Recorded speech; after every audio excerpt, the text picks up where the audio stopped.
cosmic soldier. Give me space and I'm in a good place. Very serious, mysterious, mind makes right. In for the fight.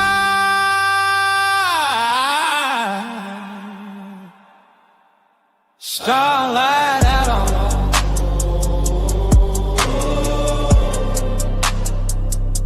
starlight out on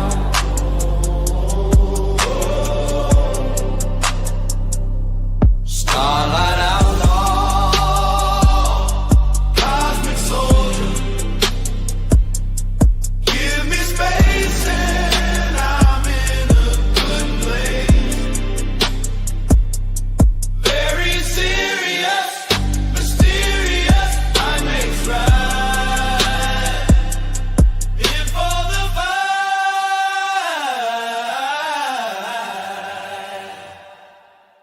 Starlight out on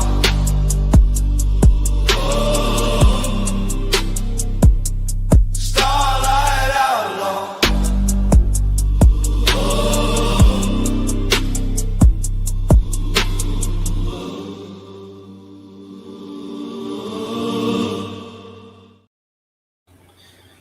Well, hello everybody. Chuck is here with me, but he's in the back. He had to go take care of his dog. I think the link is pinned if anybody wants to join.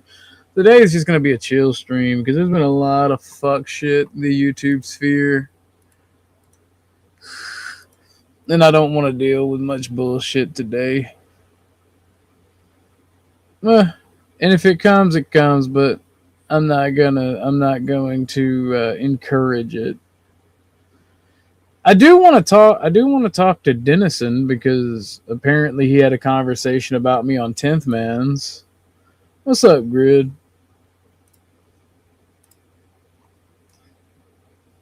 But aside from that, that's just everything else is just bullshit. So I'm doing a chill stream. Me and Speakeasy still down to fight on the 4th of July. So as far as I know, that's still going down. So all the drama aside today, how was everybody doing out there in La La Land?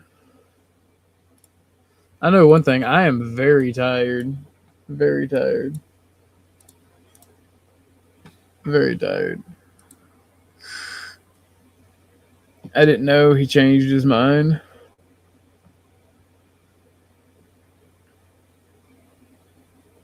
Oh no, you got the crud? That's sad. I'm sorry, Grid. What's up, Chaos Queen? How you doing? What's up, Lindsay? He changed his mind on the venue. He wants me to come to Canada, but he already agreed to come to Georgia. So, apparently he's pulled this shit before with a bunch of other people. Don't know because my beefs are my own. I don't need any help fighting them if I have them, and most of the time I don't have them with people. So I can't really talk on that. I've just had people come out of the woodwork since Speakeasy, since this became like public. Not public, but since people's been talking about it more over the last few days, I've had people come and say, well, he tried to fight Glenn Lawrence, and that never played out. He's tried to fight Resto, that never played out. And a few people's told me he's pulled the same bullshit before, so I genuinely, I don't know. I'm down to fight anybody. I think it's fun. I think that shit fun. Win or lose, I just like to hit people. Maybe if I lose and I get beat so badly, I guess maybe that'll change. But right as it stands right now, I'm just ready, waiting, and giddy. So I don't know. I think it'll be funny if he backs down. But like I said, I'm gonna hold his feet to the fire. And I'm not going to give him or his wife my personal details because his wife is the one who does the doxing for him. That way he can keep his hands clean. So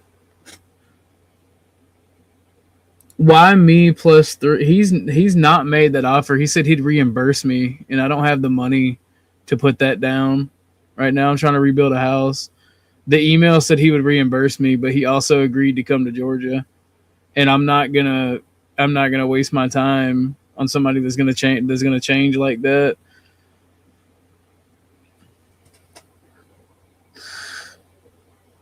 I mean, I'm gonna grift off of it for sure. Why would he wanna fly me and 3 other people out? That's weird. If you're naked, it's technically not still a fight. What's good, Ashtray? What's up, good Airport Chatter King? What's up, Cynthia? Miss Cynthia, you should join. Anybody can join. Yeah, but like the email, I'll open up the email and we can read them again. Or I'll read them verbatim.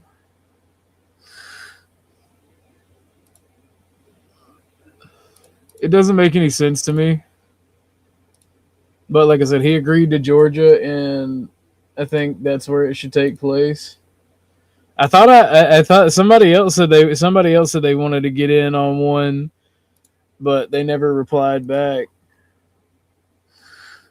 Why can't you see the other chatters? That's because you're in the vertical, and I posted the link to the horizontal for you, so it should have popped up. But you and Grid are both in the vertical, so I'm doing the multi-stream. But yeah, he accuses me of wanting to change things. I mean, I agreed to fight him either or, my backyard or a boxing ring. So nothing changed. I'm just not gonna give him my address and everything. If he actually shows that he bought tickets to Hartfield Jackson on the July 2nd, 3rd, or 4th, then that might change. What's up, Miss Cynthia? Chillin'. He accuses me, says if you want to change things, and I didn't change things, how about I will pay all your expenses that you can prove it costs you to come here, that I can prove that it costs. That means I have to pay them first. Here to Muskogee, Ontario. My brother owns a gym. I don't need to wait for confirmation. So if you want to come to Canada, since you want to hide yourself until the day it works out for me, this is my last offer. Other than that, just hold the L for backing out. He wants to be able to say that because I won't let him pay for my trip, I'm backing out. No, you agreed to Georgia. And I think the reason that he's backing down mainly, and this is me being charitable to Speakeasy. I think the reason he's backing down is he has some trouble based off what Trippy was saying over at Flows. That was wild. Well, he read your email on his stream, and it came from that night, that stream. Did you see that? I don't watch him. Oh, yeah. He read your email, and then, I don't know, the way he interpreted it was complete bullshit. Well, so it's because he's looking for a reason to back out. He doesn't want to back down to where he knows that people are going to call him out.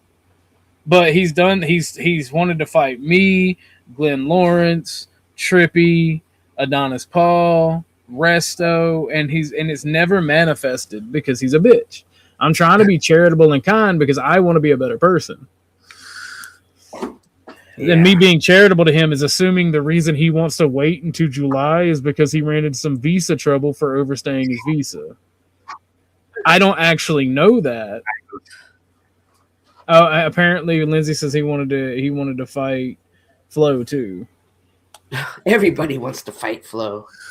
I outright told Flo, I love you to death, bro, and I want to meet up and have some fun if you ever do some streamer shit. But when I meet you, be prepared because I'm punching you in your fucking face.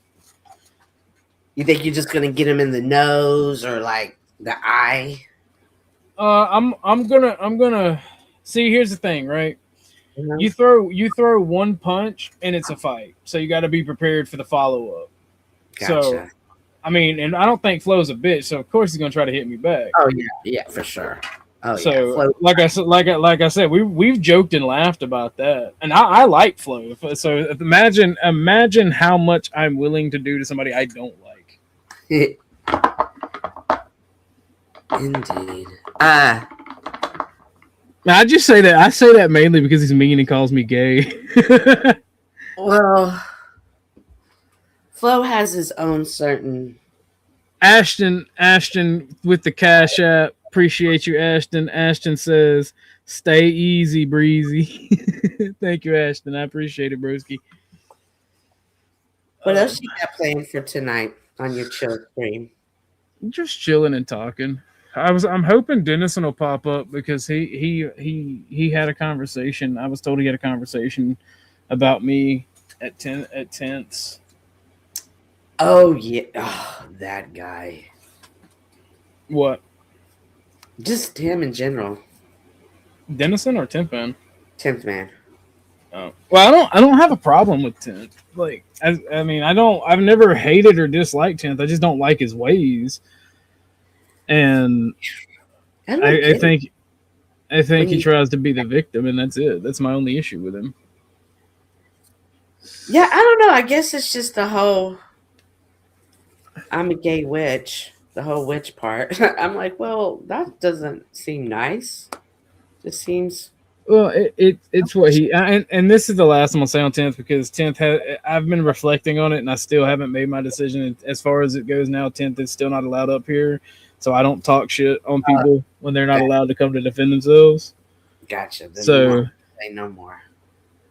So like, yeah, I'm just not gonna talk shit on 10th. I don't have nothing against the guy, and I think he does. I think what he does for attention and clout, and he openly admits that as is. I think Chuck's back there. Okay, what's up, Chuck? Chuck. Mic check, Chuck. Mic check. Well, it might help if I unmute it. There we go. That helps. You can. Is that you, Josh? I was rushing. Yeah, it's me. Oh boy. I came up here to talk shit about people that can't talk back. Yeah. Easton says, "Do you believe what Charlie Kirk was right about what he says?" I mean, be specific.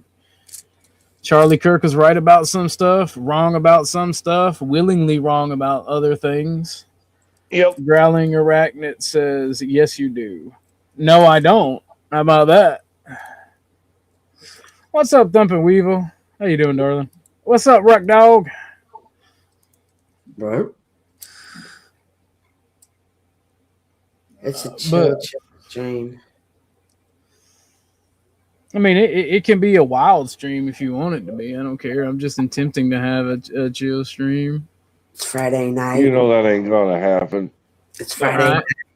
It's Friday night. If we ain't having a good scrap, right? Like it's just not a typical Friday, right? Mm-hmm. Friday. This could be a trip to the local bar. We should all be half drunk, and we should have a bar brawl. Cashapp party. Is it me or is the audio a little wonky from him? My audio is always wonky. Yeah, because he's wonky. Because he's a ghost. Yeah, because I have yet to go and buy a decent microphone. That's the problem. That's horrible. In the afterlife, you don't even have a decent microphone. That's wild. Pretty much. To be fair, in this afterlife, everything is made in China. That's just That's just life in general.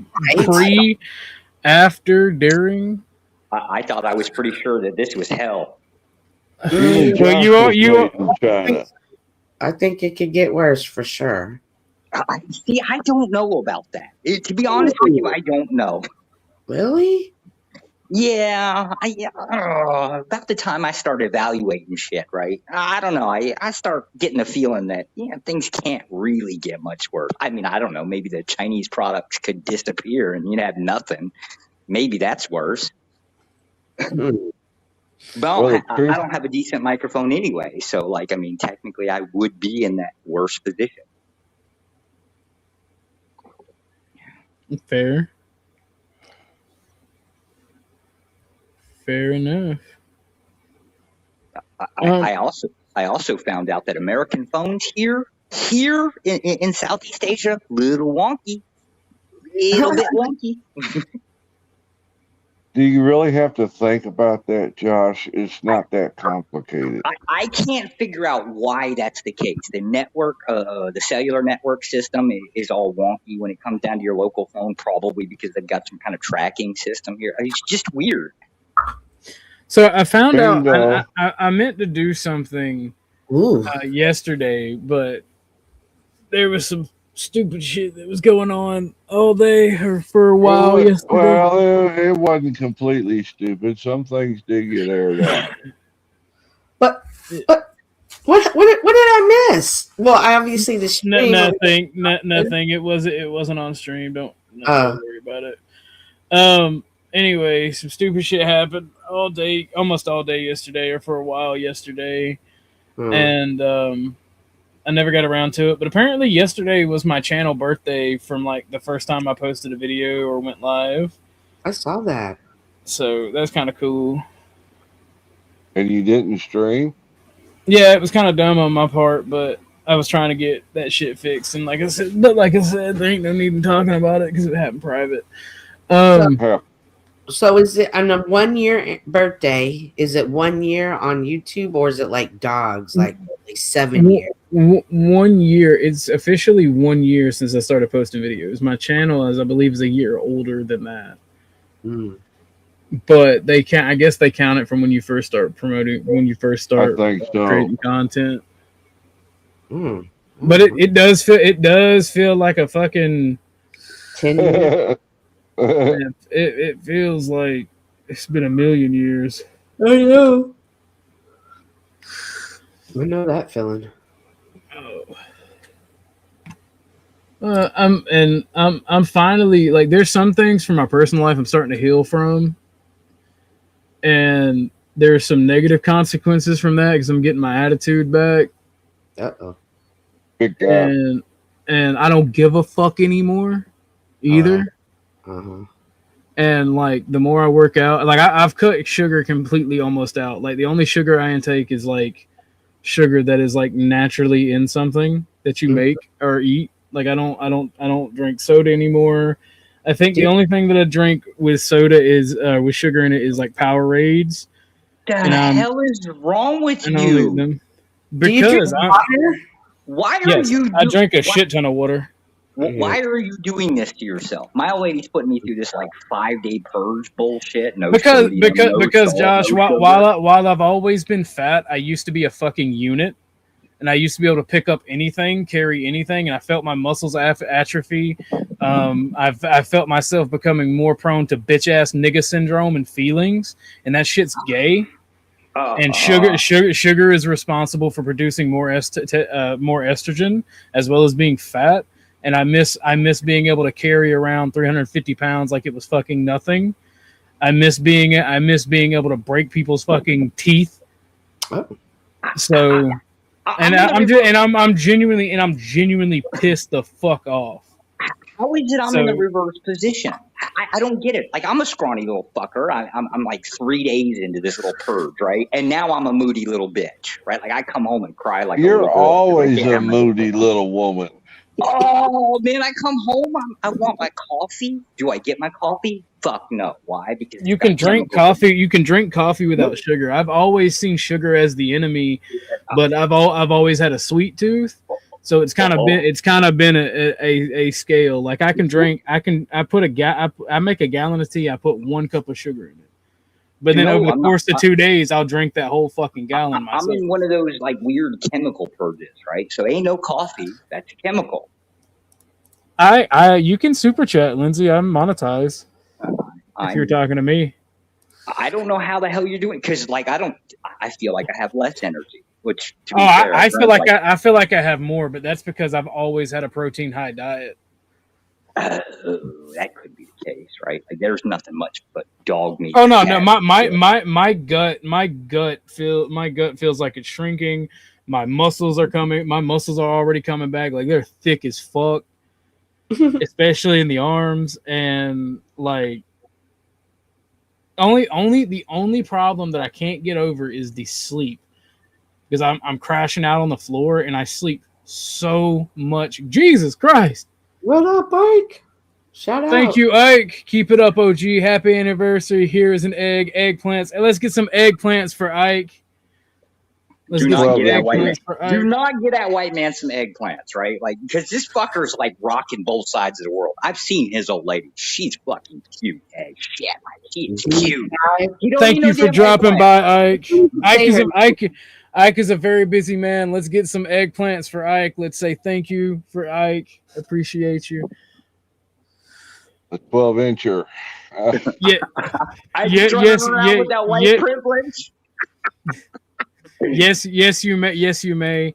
But that's the thing. Like, that's the thing. And Ike is one of the bigger influences, especially when it comes to the my thinking on the Nietzschean spirit, I call it. Being good, becoming the Ubermensch, trying to be the best man you can be. Because that dude is an absolute unit. Chuck is another person that I look to when it comes to emotional and having your shit together as well. I look up to Flo that way as well for the same reasons as when it comes to like knowing who to defend and whatnot. I also look at Rude Mudcrab like that, because Rude Mudcrab is also a very fucking like Nietzschean person. Yeah. Like look, them fuckers are dead. Forget about all them old bastards. But no, either way, like my muscles are coming back. I'm working out until failure every day, and I feel great. The only thing is I feel like I'm sleeping too much, because for one I sleep during the day when it's the hottest. Are there any women I look up to? Hell no. Yes, actually there are. That would be Lauren, first and foremost. This channel and the success that we've had would not be as big if it was not for Lauren. She has done a lot of work for the channel, and she has helped motivate me, and she's been there for me. The same thing with Miss D. And Miss D is the reason that I actually don't fuck with the little bit of drugs that I used to. The only thing I do is smoke weed now. I remember. I used to do some things I won't talk about, but I used to do whippets really bad. And I didn't even realize I was having a B12 deficiency until I talked to her. Let's see here. Miss Cynthia. I like Miss Cynthia. I like talking to Miss Cynthia about religion. I like her strength. And this is one of the things I also like about Chuck. The only issue that I have when it comes to Christianity in general is right now I'm having a crisis of faith, and I just don't want to talk about it to anybody. Mm-hmm. But I definitely look up to both of y'all for your faith. Let's see. And I'm talking about these are all organic women, as me and Kev say, as I stole it from Kev. That means biological women for those liberals. Let's see. That's about it. Like, and I'm talking about strictly online. I have a few women in real life that I look up to, but I can't mention for privacy reasons. And there's like no men in real life that I actually look up to, because either they're all dead, or like their influence no longer exists, and the rest of them are just like pieces of shit. But yeah, that's about it. That's about it on the who I look up to. But yeah, no, I see. I'm actually really good at reading people. I usually talk too much, but when I'm reading people, like I'll never really tell people what I actually think about them, unless I'm talking about me looking up to them, because I would rather read people and know what the fuck is going on for myself than start a bunch of shit, you know? But Thank now, you. Now, as far as friends that I like fucking with, those people are also there. But then you got Josh, Ruckdog, Kev. Kev is another person I actually do look up to. I have to admit that, because Kev, no matter how annoying a situation, Kev is always a great smile and a great laugh. And there's been times, even dealing with me, that he's probably wanted to cuss me the fuck out. But instead of being a douchebag, Kev's always been like just having fun and being a real one for the homies. So yeah, I have to add Kev to that list.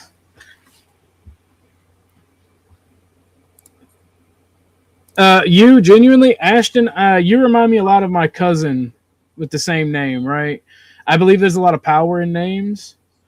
So like genuinely, I think that you're a goofball that is trying to be a good person. Right? You may have some fuck shit going on. You may even have done some fuck shit, but you don't intentionally want to hurt anybody. You want to have a good time. You want to be part of the group. You want to laugh. And you just want to chill.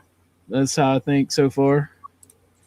I mean, me and you've only really talked on these panels and interacted in chat. So if I haven't talked to you in person, there's no way I can get a good read on your character. But so far, that's what I see. You know? Now, somebody that I consider a good friend is Josh. Right? I like Josh. Josh is a good friend. I don't care what Get nobody off says my about him. dick. Get off my dick. Josh has always been a real one. Joe Cool. I consider Joe Cool a friend. I like Joe Cool. We're too diametrically opposed though. Like I love Joe Cool to death. I wish him the best. There are parts of him that I look up to. Like I hope that when I get older, I can have the balls and strength and will to keep doing what I believe in. Because like and I mentioned like bitch ass nigga syndrome, right? Like I mentioned it. Because I can feel it coming for me, and I feel like all men struggle against it. Right, and sometimes it has more of a hold on others, and I feel like it's something that we're always facing, because let's be honest, bitch ass nigga syndrome is nothing but stagnation plus bitching, right? Yeah. See, that was getting personal, right? Because that's kind of where I feel like I am this week. It's just bitch ass. Well, then you need to start work. You need to start working out, fucking more, doing whatever you can do to pump up testosterone. I mean, if it takes getting punched in the fucking mouth. There's a little 2-foot cock blocker running around the house that kind of like kills your sex life. Oh my God. Go put him to bed. Look, go put him in the bed. Need to like find a damn room to lock his ass in. Throw his ass outside like my parents did me when they wanted to smash. I want to, but the old lady's like, "No, we can't let him run the streets alone." What are my thoughts on Moose? So I'll sum up my thoughts on most of the people in the panelverse, whether they're chatters or panelists, right? My thought on people like Moose, Landry, Gabe. There's that one that's in Dusty's chat that's always trying to shoot shade at me. My thoughts on them are all the same. Fuck them. They're irrelevant. I know your name. It's unimportant. Like I don't care. I don't care about them. They're not building me up as a person. They are the opposition. They are to be overcame and defeated or ignored. That's it. That's just how it is. If I can't have a conversation without you being a shady little bastard and being a bitch ass nigga, you ain't shit to me. If you don't build me up, then I have no use for you. And I expect every person, even the people I named, to have that same mentality about me, because that's one of the biggest issues that I've ran into in real life, the internet, is there's a bunch of energy vampire fucking useless motherfuckers that ain't really got shit for nobody, not even themselves, and it's fucking useless. Now, I've also met some good ass fucking people that'll take care of you, that'll nurture any creativity, any strength, any intelligence that you have. And that's kind of the same in real life. Like, you gotta have wherewithal, and it takes a lot of struggle and sadness to actually find those people and develop those skills to see people for what they are. Right? And just because somebody has a bad reputation or people talk shit on them does not mean that they are a bad person. Josh. Josh is actually a good person and a good friend to me. Josh has never done anything Stop wrong. the fucking bullshit vicious Josh lies. is I'm quite an asshole. We all know questionable. it. Ops keep it sharp. The comfort zone is dangerous. That is so true, Kat. That's what I'm getting at. And you know, I was watching you on Emmett. I went in there, and I guess because the stuff was speak, Emmett was like, I don't really want to mix crowds too much. But you was talking about you listening to thug, gangster rap and drill, and I was like, damn, Kat, them black sheep influencing you. Oh, that's all crap. All that music. I like some gangster rap. I like a little bit of everything. I try to find the good in everything instead of just saying the shit. Now there are some songs and some artists that are just fucking garbage. But the more like I'm starting to try the more that I better myself. And the stronger I get, the more that I have to keep that instead of being a round figure, I have to become well-rounded, metaphorically, instead of being a well-rounded, literally. So there you go. I've been studying Confucianism, and the more that I dive into that, the more that I'm going to go back into studying Christianity, because I can never, that whole quote for you, principalities of the air and things that you don't really understand and beware of false doctrines, that goes, because make no mistake, right? Just because I don't want to talk about God or I don't want to be talked to about God, like I still believe in God. I still believe God is all powerful. I still believe Jesus Christ is Lord and Savior. I have a crisis of faith where I feel like I'm not good enough just as a person, or I'm not doing something, and there is no teaching from God. It's kind of like I'm on my own. So that's where I'm coming from. So like I'm in survival, and that kind of played out with what I said on Flows the other day, because if God doesn't have my back, right, then I'm out here alone, and it's a survival of the fucking fittest, and it's either I told the judge it was him or me, you know, it's not going to be me, and that's my mentality. That's always been my mentality, and unfortunately people are just seeing the scumbags start to come back out because of the shit I'm in, and I don't want that to happen. But at the same time, fuck it. Maybe the little devil needs to be around. That makes sense. But enough about me. Let's hear about y'all. How have y'all been doing today, Miss Cynthia, Josh, Chuck? How was y'all doing today? I'm chilling. I'm rearranging my studio. Have it chaotic right now, and I've decided now's a good time to quit. Quit what? Quit what, Cynthia? Quit rearranging it. And so I'll just sit in this chaos for 24 hours until This is about the third or fourth time you've done this. I'm not, because I don't like this place. But Is that you, Ashtray? And we've been playing phone tag, Miss Cynthia, so my apologies. Well, I was reaching out to you to see if I should do my Lent series, but I'm already in the midst of it. So I hope your answer wouldn't have been, "No, girl, don't." Do it. Ashton, is that you? Yeah, that's me. I didn't want to cut them off. Okay. Go ahead, Miss Cynthia. I'm sorry, I didn't mean to cut you off, darling. No worries. It's fine, Chuck. We'll talk. I caught you. You're fine. Okay, yeah. So one of the things that I want to get in the habit of doing is I want to grow things. And I'm not saying things because I'm talking about weed or something like that. No. Like, I'm looking for plants that I can grow, like tomatoes, cucumbers, watermelons, that sort of things, but I don't want to do those. Like, I want to do things that are like actually, like I want to do an actual like cherry blossom bonsai tree, Oh man, I was thinking. And well, I had seeds for one before the fire. Is that you, Lindsay? Yeah. I feel I'm studying. I'm also studying Bushido and other things. And one of the things that I learned from, and I didn't tell me this personally. I picked it up. I picked up from some of the things he was saying, and I'm not going to put words in his mouth. But it sounded like to me, like even if you're broke, sometimes you need to invest in things that other people would see as frivolous, but something that ultimately teaches you skills and helps build like good habits. And I feel like taking care of a bonsai tree, taking care of Tucker, doing what I need to do, I feel like those build good habits and are good training for future endeavors. Right. I had a bonsai for 3 years, and I still think about it when it died. I still think about it.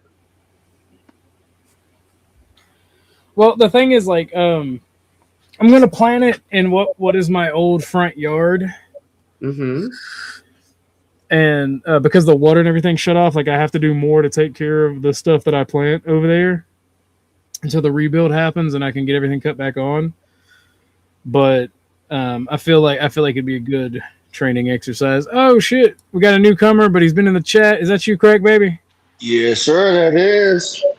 What's up, Craig Baby? Go. How are you, brother? Again, I'm glad you're on panel. Welcome to the show. It was fun as fuck at Chuck's that night with the jokes.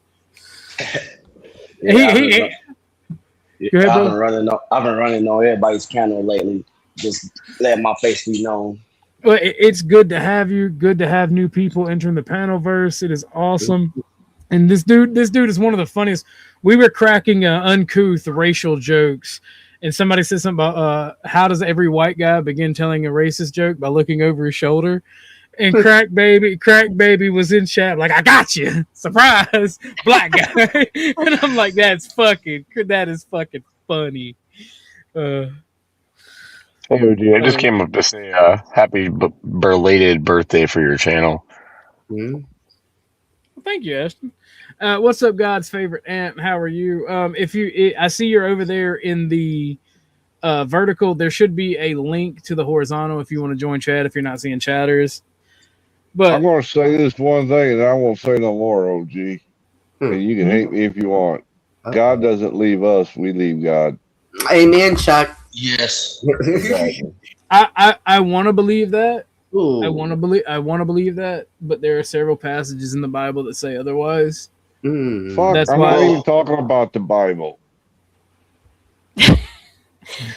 I want to follow up on that, Chuck. But let's be real. You kind of Oh, sorry.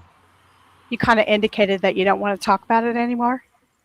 Because I was thinking about something. It's a little bit of synchronicity. I was thinking about something relatively to deal with that, and I wanted to run something by you if we can. I know it's a chill stream. It's not contentious. It's just a thought about evil. Somewhat related. Darling, I'm always chill under pressure, so I'm always actually chill. It's actually very rare for me to get mad. See, the fucked up thing is if people see me mad or see me crack, it means I actually care about them. So it's kind of like not oxymoronic, but kind of like the opposite of how it should be. Like if you see me crack and get mad, that means I care about you, and it's fucking weird. Most of you will not. Most of you will actually never see me get really actual, honest to God, angry. So it's always a chill stream as long as I'm here. So if we can talk about whatever y'all want to talk about. You have the floor, and then I'm gonna give the floor to Crack Baby Go. I like the chill streams. I was thinking about the concept of evil, if we're going to go on somewhat on the religious stuff, and then Cynthia and Chuck were amending each other, so I figured this is somewhat relevant. Okay, blah, blah, blah, blah.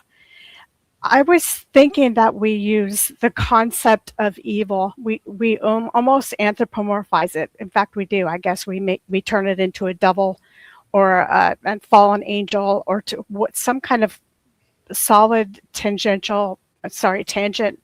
of something that you can relate to. But what if evil really is not these social constructs that we give it, but evil is just simply man's or woman's propensity to choose the easier, funner route? For example, evil can exist in making people feel bad. So either I choose to put Orthodox Guy down and tell him he's fat or whatever he was talking about at the beginning of his video. By the way, I love your new take on your body. Anyway, or I can say, that's always been my take. I've just been chronically depressed for 3 years. Like I used to be a unit.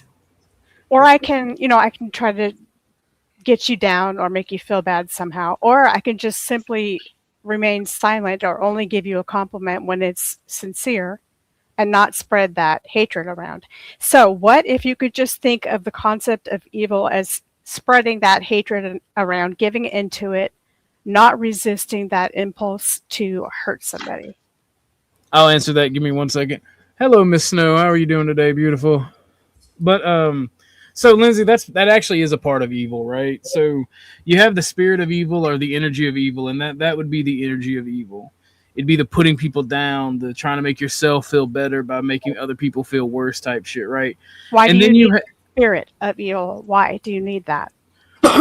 Because there's always going to be this metaphysical force in nature that is negative and malicious, right? It just is. It exists. It exists, and I feel like it's really only something that is in tune with not sentient beings, but higher intelligences, like humans, maybe even dolphins, because I think dolphins know what they're doing. Yeah, I think they know what they're doing because they seek pleasure. Like once you become above base instinct, I think that the good and evil spirits in the universe, and I'm using spirit for lack of a better word, this energy, this way of thinking, this way of being, I think you engage with it. Mm-hmm. But evil. So you have passive and active evil, right? Passive evil is things that become social taboos for reasons. Right? So like, and you can bring yourself up if you want, broski. Evil. I think I'm making myself clear because you're not answering it in the way that actually makes. Yeah, you might want to rephrase it. Yeah, I'm answering it how I want to answer it. So let me roll with it. It's my show.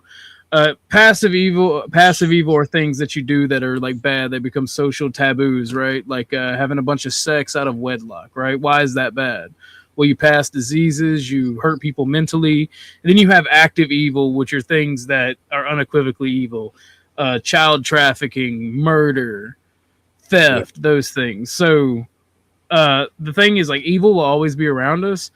And I think that passive evil are things that people like fall into, be it depression. Active evil would be things that you have a choice to make, and that's where the battle is. If that makes sense. It's parallel to what I'm saying. The question really I was asking, this is a metaphorical concept here. And I completely am in alignment with what you just said. But why do people have the need to take a metaphorical concept and anthropomorphize it or give it a figure or give it something that can be somewhat relatable and palpable and viable to for understanding? When it's inside all of us. Yeah, but it's completely understanding. It's so that we can understand it and we can express it. That's why Jesus said, "With those with ears hear, and let those with eyes see." I mean, but everyone kind of forgets about the one part about God where sometimes he allows the devil to mess with us a little bit, and we can see that further in Job, where God was like, "Hey, have you seen my humble servant Job?" And it was a test for Job, but it was also to show the devil that, hey, Job still has faith no matter what he goes through, but it also shows the courtship within heaven that shows that the devil can come up there no matter what to say, hey, this is what I see is wrong. And if it's against the law as far as a sin, then yeah, the devil is permitted to mess with you. But there's only so far God will allow the devil to touch you. And you can clearly see that. And so most people don't think about that, to where sometimes God is testing us and we might not like the test, but sometimes we still have to endure the test to be strengthened. But you see the distance it creates for when you're considering accountability and self-accountability. It's like that old saying, the devil made me do it. If you attribute it to this concept of a devil or Satan or whatever you want to call it, then you're furthering yourself from accountability. Do you On- kind of understand what I'm getting at? We have free will to do what we want. We choose to do things, but we have a evil entity, a spiritual warfare that we can't see that is influencing our life too at the same time. Indeed. And some people become so comfortable with doing the evil that they don't even see it as that anymore. It feels good to them. So how can this be evil? It feels good. Because you gotta realize that like the spiritual world is like around us, but we can't see it. It's wave vibrations, it's light, it's everything. It's the thing that we just can't control or even comprehend to see, because it can literally just break us down. We're not truly ready to see that. Indeed. Are you seeing yourself clearly when you attribute what you have done to a devil or an evil spirit or a demon, though? Are you truly reflecting of yourself? Yeah, it's your intentions. Your character is revealed. This is who you are. You revealed yourself. Either whether you view it as evil or not, or good or whatever, your true intentions reveal itself. Yeah, it's like I would just call it a shadow side of people. But some people have that shadow side to control them because they love it. They enjoy it. It's seduced by it. It turns them on, in fact. So but how could this be bad? It feels good. I like it. How can this be bad? And that you got wrapped up in the shadow. They don't have a balance because they're so busy. They don't look at the other side. Carl Jung even talked about having a shadow side and how you got to merge the two. Yeah, the yin and the yang is all over. Like you can see it everywhere. Here's the thing I'm going to read. I don't know if it's going to make any sense, and I'll try to make sense of it. It's kind of short. It says, if a mere code of morals or a better philosophy of life were sufficient to overcome addictions, many of us would have recovered long ago. But we found that such codes and philosophies did not save us, no matter how much we tried. We could wish to be moral. We could wish to be philosophically comforted. In fact, we could will all these things with all of our might, but the needed power wasn't there. Our human resources, as marshaled by the will, were not sufficient. They failed utterly. Lack of power was our dilemma. We had to find a power by which we could live, and it had to be a power greater than ourselves. Mm-hmm. I think a lot of people don't want to let go of power. People call that crap weak. You can live by philosophy. You can live by sheer determination of the will. But for someone like me, that didn't work, because my best thinking got me in all my trouble. Sometimes I would try to argue. Oh, go ahead, you two. I see you. Okay, hold on, wait. No, I saw somebody came up that I didn't recognize, and they left when I was going to do the security check. Go ahead. Sometimes. Yeah, I'm just eating dinner, y'all. So I'm sorry if I'm being quiet. Okay. What's his name? I want to wax philosophical just a little bit, based on the things that people are saying that are making sense to me, and that you're sort of agreeing with, OG. Then I would say your fight with easy would be giving into the dark side. I could argue that based on the conversation we're having. But who's to say sometimes giving into the darker notions, whether it's just simple, like as choosing fries instead of an apple. I mean, from the small to the huge, killing someone. Why do we say some of these things are okay and some of them aren't? If dark is dark, it's not so simple. And why are we staying away from these dark impulses when someone clearly deserves a beating, or someone clearly deserves their food taken away from them, or whatever it is? All these dark thoughts that you have, who's to say they're not there for a good reason and that they can't be useful in some way? If we were thinking about this specifically in terms of you fighting easy, Well, 1 second. Is that you, Miss Snow? Yeah, me. Here to listen. And Flo was right. Little Sassy Pants is here. What's up? Yeah. What's up, Sassy? What's your question? Okay, I'm too long-winded. I realize Yeah, that. I know, and it's hard to keep up. So what's your Okay, question? I'll try to make it succinct. In light of what we've been talking about and not giving into that darker side of yourself, because we've defined that as being evil for this discussion purposes. Wouldn't Orthodox Guy's decision to fist fight easy be giving into that dark side or that shadow or that notion of evil? Yeah. Absolutely. Sometimes we got to walk through the valley of death. And we're And still even though I walk through the valley of the shadow of death, I will fear no evil, for you're with me. Your rod and your staff, they comfort me. right. But That's there the thing. are Sometimes we gotta choose justifiable. to walk through. Oh, yes, I love it. But yeah, of course. Why wouldn't he? Why he's human? Why wouldn't he show rage or emotion or anger? Y'all need Jesus. I, on the other hand, do not. Something dark side. Thank you very much, Ruck Dog. Well, Well, some stuff is justifiable. people who are religious claim that you're supposed to be noble and fight those urges. And Hold on, no, because even Jesus showed anger. Yeah. He showed frustration because when he went to the temple and he seen how they was doing everything, he got furious and he grabbed the whip and he started tearing stuff out, letting animals out. No. And he, My brother in Christ, he didn't grab a whip. He made a whip. He spent hours braiding a whip. But my point is, he went there in intention to show destruction, and he even said, "You turned a house of prayer into a den of robbers." Right. He was furious and angry and showed hatred towards what they were doing in the Lord's house. So yes, that's just justifiable times to use it. Okay. Lindsay, I think so. Sometimes the issue becomes when you stay in that mode of anger. If OG was somebody who's like, man, I was in a fight today and we heard about the fight tomorrow and there was the fight, the issue would come if he stayed in that anger. When you say Christians are like, oh, you're supposed to be better, that doesn't mean we don't realize you fall. And we're not going to be like, oh, well, you can never be saved because you fell that one time.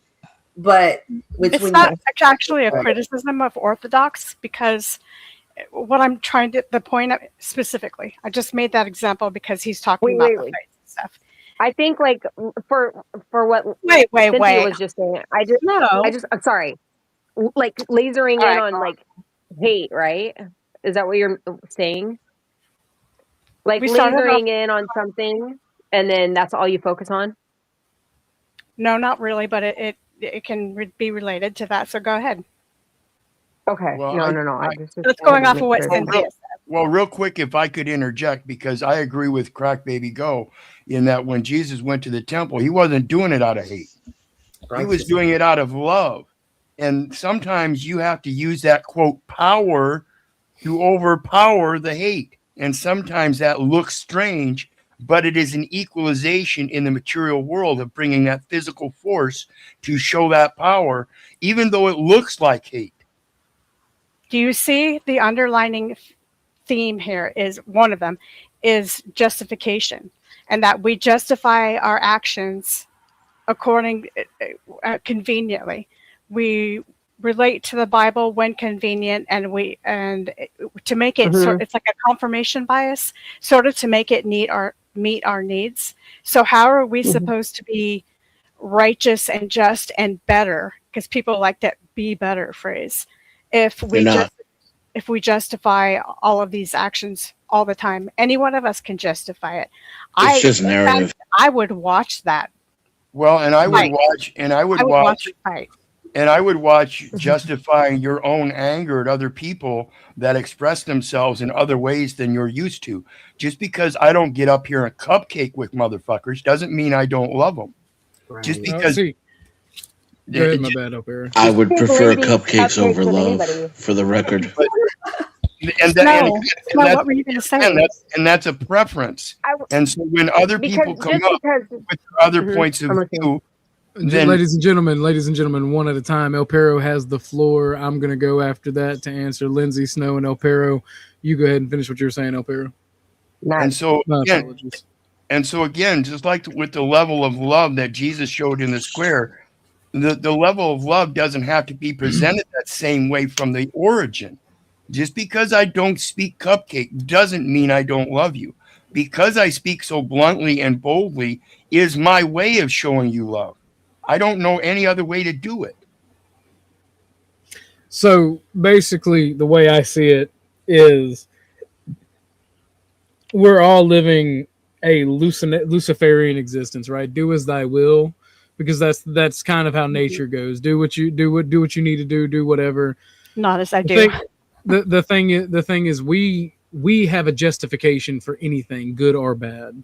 Humans need a justification, and I think that one of the tests in religions, for instance, Buddhism, Christianity, Shintoism, Islam, all of these things, is the if someone is trying to join, you can boot somebody down for $1 a minute. Minimum is $5.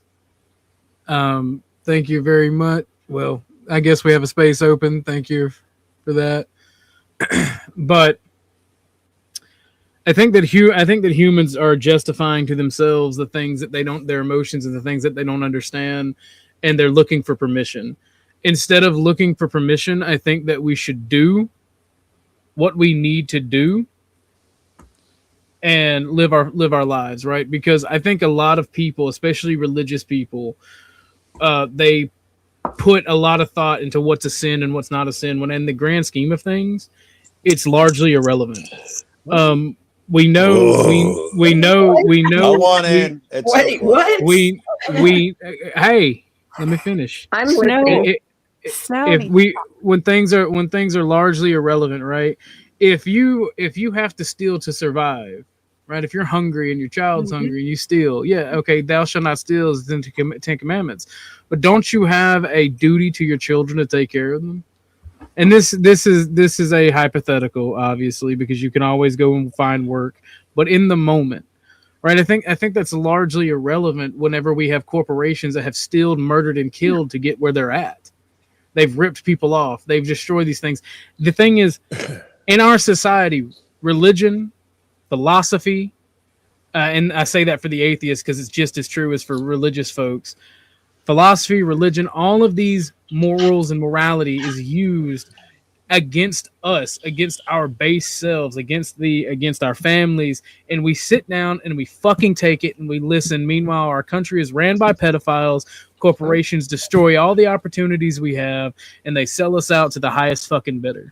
Everybody wants to argue bitch as a sin. The lowest bidder. Wow. Yeah, that wasn't Lance that dropped, is it? Because she's definitely on point here. Lindsay's still here. You guys are comparing. I think y'all comparing OG fighting easy to fucking Jesus righteous anger. What are we doing here? My family is starving, and it's okay if your family is starving. Right? That's there is no, and Cynthia, I think yours was spur the moment. If it's spur of the moment, blah blah, and then you get over it. Hold on, almost done. No, you hold on. All right. Let him finish. I'll take a second. This motherfucker, this ain't no spur of the moment shit. This is beef. These niggas been bicking and backing on some bogus internet bullshit forever. Who the fuck is gonna compare this shit to some Jesus righteous holy anger bullshit? What the fuck is y'all doing up here? Not me, Joe.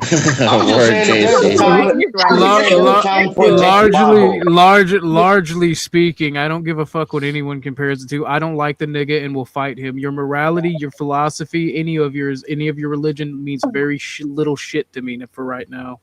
I just want to fight the guy. I don't need a moral code or a reason. I wasn't arguing yours. I'll get on you about the do as thou wilt shit. I thought your argument was the worth. It just take months to argue your argument, but this one here that fucking sent and Perro is talking about like this is God's shit, and the other guy who was talking about Jesus even turned over the tables. It's just an open discussion. Well, let's make sure. Let's make sure I wasn't. Yeah, and let's make sure I wasn't comparing anything. I was explaining the difference between the way people perceive the love and hate in their actions. Yeah, that's all I was trying to say too. It's just the action wise. People are kind of sharing their own. Okay, Joe, for example, I could view the way Joe came up as evil. He came Little up sassy pants. Yeah, he came up with the chaos and the energy. I would say it's more like when Jesus went into the temple. Yeah, that's what I was talking about. Him fighting easy is equivalent to Jesus' righteous anger in the No, temple. nobody said No. that. Yeah, they did kind of try to say that.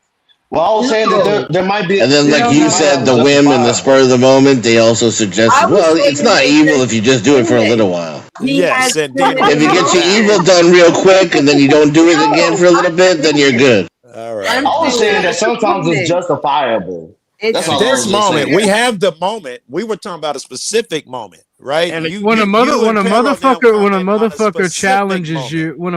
challenges you, it's justified. But again, I don't need your justifications. I don't need your philosophy. I don't need your religion. All of it's fucking stupid, and it's beneath us. Do what we fucking need to do, and just shut the fuck up. Because I'm not gonna have this continuous flow conversation where y'all come over here and talk about morality and shit. I don't care. Your room, morality's done. Your room, nigga. Morality we'll cut that is shit stupid. No, hold on, Joe. Joe, we're having a chill stream with just an exchange of ideas. You're funny. Nobody's preaching. I'm not taking it that way at all. I'm listening to different ideas and different opinions and different takes on the Bible versus, human behavior analysis and stuff. Nobody's throwing rocks here. We're just kind of listening and sharing ideas. Yeah, and I only came up I only came up because I just got here and I heard Chuck talking about the power, and then Crack Baby said something about Jesus, and so I just wanted to explain the power of love and how it works, both cupcakes. Hey, I'll take my morality argument. I've been here for 30 minutes and I've been listening to you guys, and I haven't even chatted. I know. I've been literally listening. Well, Go ahead, Miss Snow. You got the floor. No, I was just saying, let's get back to Lindsay and what she was just saying and how you were going to address what she said, because I thought it was a really good point. I've already addressed it, and Joe, suggested like 3 times. You may think I'm just being a prick, but here's what I'm trying to say, right? I don't give a fuck about anybody's religion. I wasn't even addressing you. Morality. I heard you all 3 times. I wasn't even addressing you. Right? I was addressing them. It's irrelevant. It is a justification for what you want to do. And I'm saying humans, we need no justification. Do what you're going to fucking do if you can, and just shut the fuck up and accept the consequences. Respect. This is your room.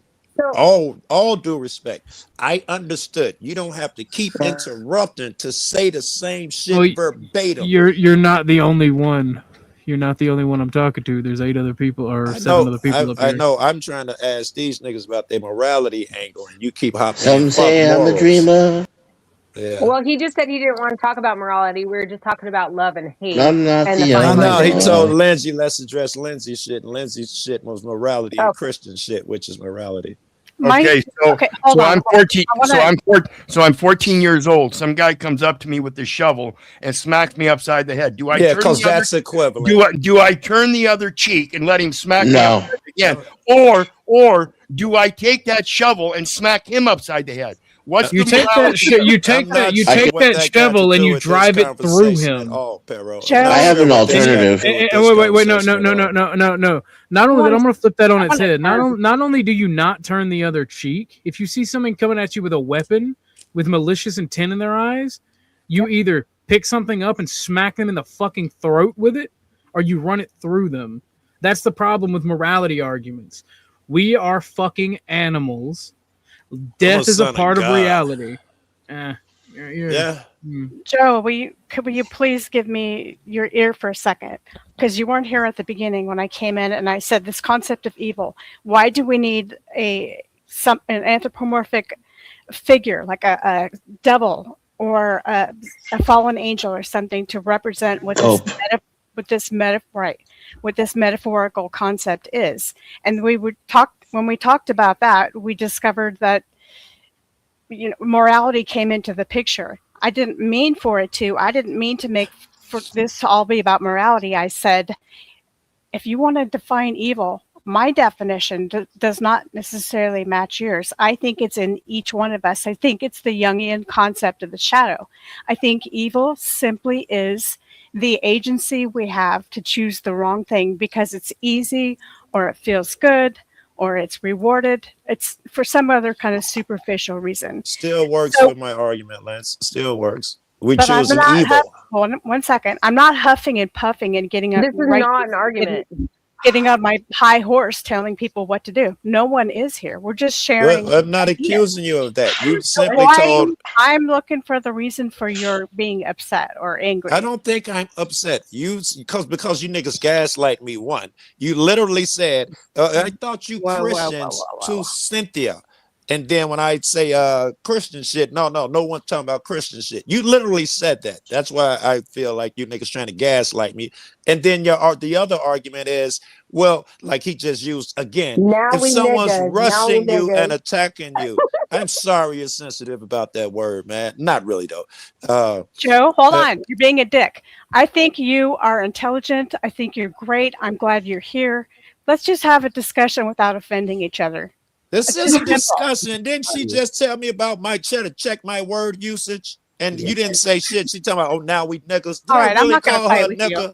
I'm not fighting. You niggas fighting. A little bit of K in there. I'm just giving you my opinion. Well, that's my opinion. Fucking, I'm arguing and shit, and you niggas have a different opinion, and you guys are.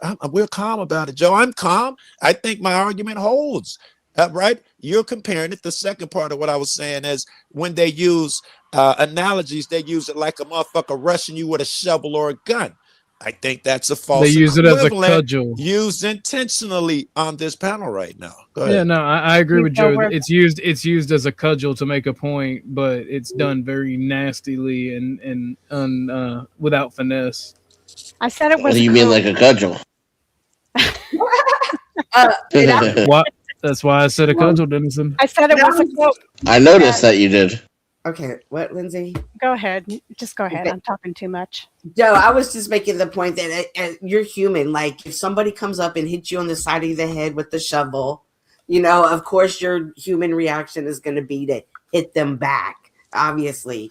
I'm speaking more so of if you're the person that wants to walk around and use the shovel on everybody, that is being in the evil. That's not okay. No, look at what I told Ruck Dog, right? Because Ruck knew I was quoting Aleister Crowley, right? Hold on, wait. He said Aleister Crowley, do as thy will, right? And this is my take. That's also Epstein now. Shit too. Do as thy will. That's the whole that's the trickery. It's nature until you have the power to overcome your base desires or enforce your own will onto others. That's the whole thing about being human. Yeah, overcoming your base desires. I would agree with that. Right. And if someone is telling you that, no, follow your base desires, they're probably being jerks at that moment. Well, to deny our own impulses is to deny the very thing that makes us human. Yeah, it is. And it's some of our goal. I think everybody up here tries to be. I know most of you cats, I can say for sure, are trying to be better people. I'm absolutely sure of it. Mm-hmm. No, I don't think only OG is arguing that that's not a thing, and you don't have to be a better person. The desire, I think everybody shops too. But the desires of some, their desire to be better isn't necessarily anything that we would align. Okay, wait. So let me since Joe said that, because I'm literally trying to make myself a better person, and I tell people they should make themselves better all the time. Here's the thing, right? 90% of the time, you ain't gonna do shit in your own life. America ain't gonna do shit about Epstein. More than 90. People ain't gonna do shit. They're gonna sit around. They're gonna talk shit. You know what should be happening right now? There should be a bunch of motherfuckers lined up against the wall and shot. Who's on that list? You know what? You know, that's the thing. They ain't going to do it. So why? Here's the thing. When our elites and the people that rule us are doing as they will, and you motherfuckers sit here and pontificate upon the morality of killing pedophiles, fuck you. Do as you will. When I find you being a pedophile and you're within arm's reach of me, I'm going to break your fucking neck. I'm not going to care. Is that why you beat evil easy up? Did I miss something? Is that what eases? Well, his baby mama was a 15-year-old. Who's? Yeah, I That was thought it was deep, and then all beaten of a up sudden we because got real artificial. So. I thought it was because he was mouthing off to you and talking shit. I didn't Because think he it was talks shit. because It's because he you talks wanted shit to try about my to rid the family. earth of see, that's what I thought it was. That's what I'm trying to tell you, Joe. There's not always some greater ambition or some greater cause. Sometimes I just want to punch a fucking faggot in the mouth. That was clear. You weren't the one justifying it. They were. That's why I wasn't. Okay. I thought you. No, I see this whole time. I thought you were saying I was justification. justifying it. The justification who is came they? when Whoever came up with the fucking temple shit, Jesus rushing the temple, and it's only evil. It's only evil if you do it 2 days in a row. You're hot, Danny. Real hot. When I said something about the temple, I wasn't justifying evil at all. I was actually justifying on behalf of Orthodox guys, saying that he was in the right. I wasn't trying to compare nobody to Jesus. the original that's what we're question. saying.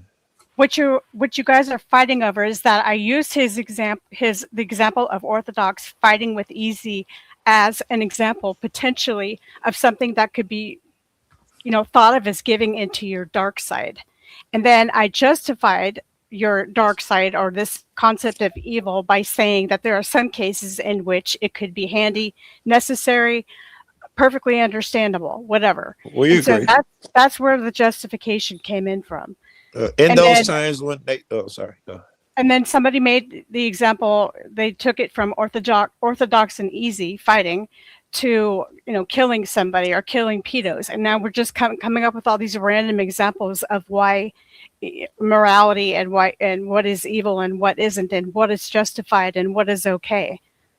I think, Lance, you're saying that you gave a bad example by using OG, but there is a time to I wanted be him to violent question or whatever. himself. I just wanted him to question himself. It wasn't that I was placing judgment on him. I wanted to hear what he had to say. Because That's by crazy. questioning himself, I was questioning myself too. Like, looking back at myself, I would say, why would I give in to those urges? Well, why would you point the fingers at somebody else too? I'm just saying the same exact shit, and I do believe that the Christian up here said it's evil of me to say what I just said, to question the guy's response to a motherfucker across in Canada making wolfing threats over a phone line. And for me to question that is that time for your righteous anger. Sent accused me of hopping up here. I think Joe's evil, hopping up here saying evil shit. Eve, you brought the evil energy. The whole entire room shifted when you came up here. It wasn't even what you were saying. Is that you, Miss Snow? It's the energy you brought with it. Because the passive acceptance of brutality isn't evil in itself. It's only when you call it out righteously and angrily that becomes evil. Then you're evil. We're not here in that moment. We're having a conversation. It still shifted when he came up, regardless of what we're talking about. It didn't wasn't how I saw it. Agree with you. I did not agree with what was on the table and currently. It doesn't make me evil. I'm not saying you are evil. The evil energy came with you. The dark energy, the chaos. I understand that. I consider that dark. And I know because I think Dennison is right. When you wanted to hurt someone and all that, if someone hops up and says, "Don't do it," then yes, you say, "Fuck that shit. I want to beat his ass." That you're the bad guy here, not me. What? Okay. What did you say? That's where I want to speak up. Because a lot of the times, for reference, I'm just saying, like, Dokul, he does stick up for a lot of good, like, foundation situations and everything that's going on with the police, right? And that's what his core values are. Same with Cynthia. Cynthia is, like, very Christian. She wants to, like, maintain her core as far as, like, her belief system and what she values the most. That's a good point. So, what the only thing I can say is she felt like your energy when you came in was dark. But when you're coming in righteously, maybe she's not feeling your energy, but also you're not feeling her energy either because it's not on her level. So it is like such a fine line between what people think is good and bad, evil and, like bright and shiny. It's you can make anything that is dark shine and anything that is shiny dark. You mean it's completely subjective? It's subjective. I think you guys are I trying to make agree. dark shit shiny to make yourselves feel better because you No, guys are But angry. I no. do think that helps after you've been through so much crap, Joe, and that speaks for you too. Like What you've gone helps? through so much to what you speak in the way, like you come in dark. So when you come in like that, automatically you come in kind of like if I just heard you, I would think you're the villain. But I know you, Okay, I'm right? okay with that, Sid. I'm okay with But that. that's I'm that okay. trauma. But that evilness But I isn't don't even think it's you, though. trauma. I It's think that is it's growth. that I think blood that trauma. is maturity. I think that is wisdom. I think that is When It's he so. called comes I think in that's with that it's called illuminating aggression, light. advocating. It's called He is advocating for the speaking devil. wisdom. Shush up. He is speaking wisdom upon another Whoa. level that we do not understand because he's already gone through that. That's his life. So who are Right. we to call him dark? Right. He's gone And through hell, and that's what oh he's my doing. He's God. advocating for the devil.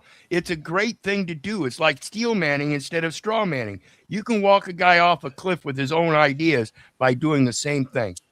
I what in love my how he does it. verbiage? What in my verbiage or philosophy was wrong, or are you just saying I didn't like your vibe?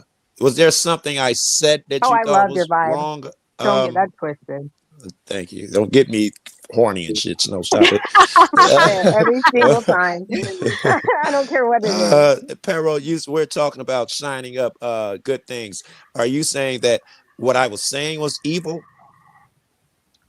No. What I'm All right. saying is that you present the opposite side, the opposing side that seems evil. That's why I pointed out the thing on power of love. Sometimes the power of love, most often, people see it as cupcaking, birthday parties, all the happy 100%. joy. Whereas Jesus showed his love in the temple by throwing a fit of anger. And people would call that hate. No, I call that love. The actions were in an intent of love, not hatred. Yeah. A And love y'all got for to his understand father. around here, I noticed that since I've been fucking around and, running around the streets and YouTube and all leaving places. Here we do talk different. Everybody talks like, nigga, fuck you, bitch. It's just the way we talk, and it's normal to us. But I noticed that, it don't fly outside of, other Okay. areas. I'll be sitting out talking Absolutely. to a neighbor, and the young man that's just say, bitch ass nigga, yo motherfucking ass. That's just normal conversation around here, man.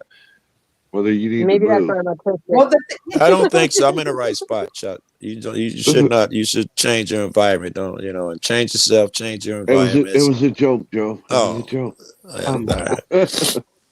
Joe, what you do you know, think about the dichotomy of evil, which we were kind of touching on a little bit before? Evil is there for, I think the word was used for equalization. yeah, I think Justified. Whose yin side and, are you on, son? yin and yang. I think is what El there's a Caro. time and place for everything. Don't you love your country? Do you believe in evil, Lindsay? Not in the way that there's some kind of Satan on the can of tuna. He's the bad guy. Not to me, it's a very metaphysical thing, and like I described it before, I think the thoughts in themselves can be evil. I think there's a propensity to be evil in each individual, but that isn't represented to me by some devil. It's represented simply by doing the easy thing, doing what feels good in some certain situations where you shouldn't. That's my concept of it. I think you got we have the same concept, except you don't have the what do they call it, sky god stuff behind it. But you're still saying that you should not be doing these things. You should know better, meaning We do it's know wrong. better. Innately. Yes. It's the two wolves. Yeah. Which one you feed? And I think that feeding, there is a time for violence, man, and God knows that. Is that arrogance? Is it arrogance to think like how did you like what do you base evil on? Like if you don't believe in God, what do you base it on? Like this is nature will get you there. too. Even if you don't believe in God, you should learn at a young age that you shouldn't hurt motherfuckers. It doesn't help society. It's not beneficial for you. These things come through nature without God. But do you learn to take care of like your elderly through nature? Do you learn because you get old one day, or you see your someone old that you love, someone helping them, and you would learn through nature that it's only right that I help another motherfucker because I want to help. Even without God, you learn that part too. Do unto others. Yeah. So I have a question now. Like, the what do you guys Gentiles, think about? People would justify doing things. Oh, my kids were hungry and she has more than enough. Like the OG was like, it's okay to take from stores and big boxes. Oh, yeah. I agree. You know what I mean? So I do it's too. easy to justify you doing something that It's not a justification.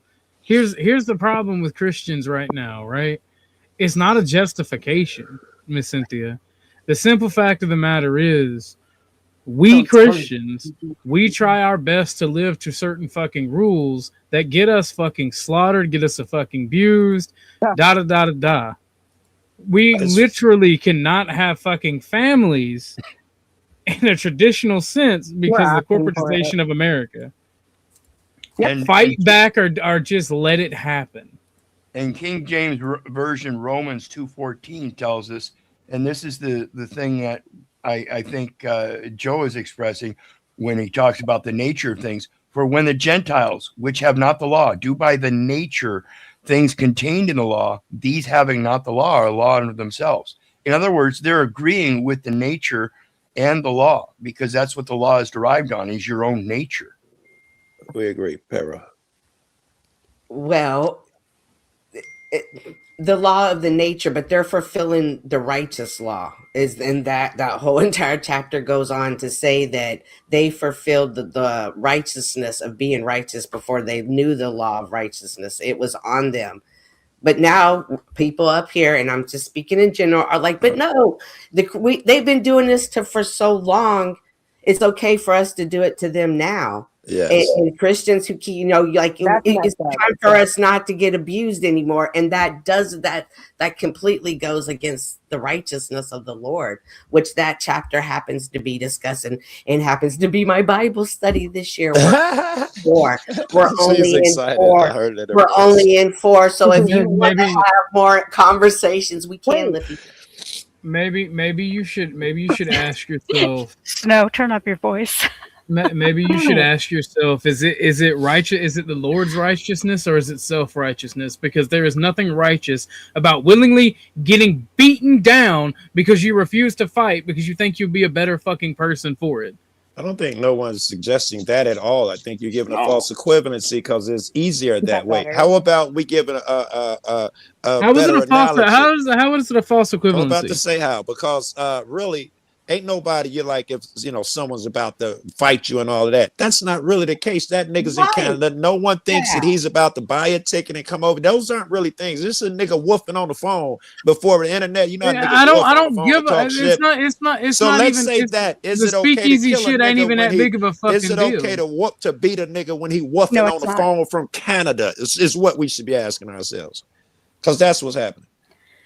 I just find it the most difficult and challenging thing is to self-reflect about kind of the way that we are contradictory. The problem is everybody's got opinions on shit that ain't got nothing to do with them. And so it's not an attack. It's just simply something interesting to do. Hey, excuse me if I 1 second. I got some God. If I could say this without getting weird and emotional.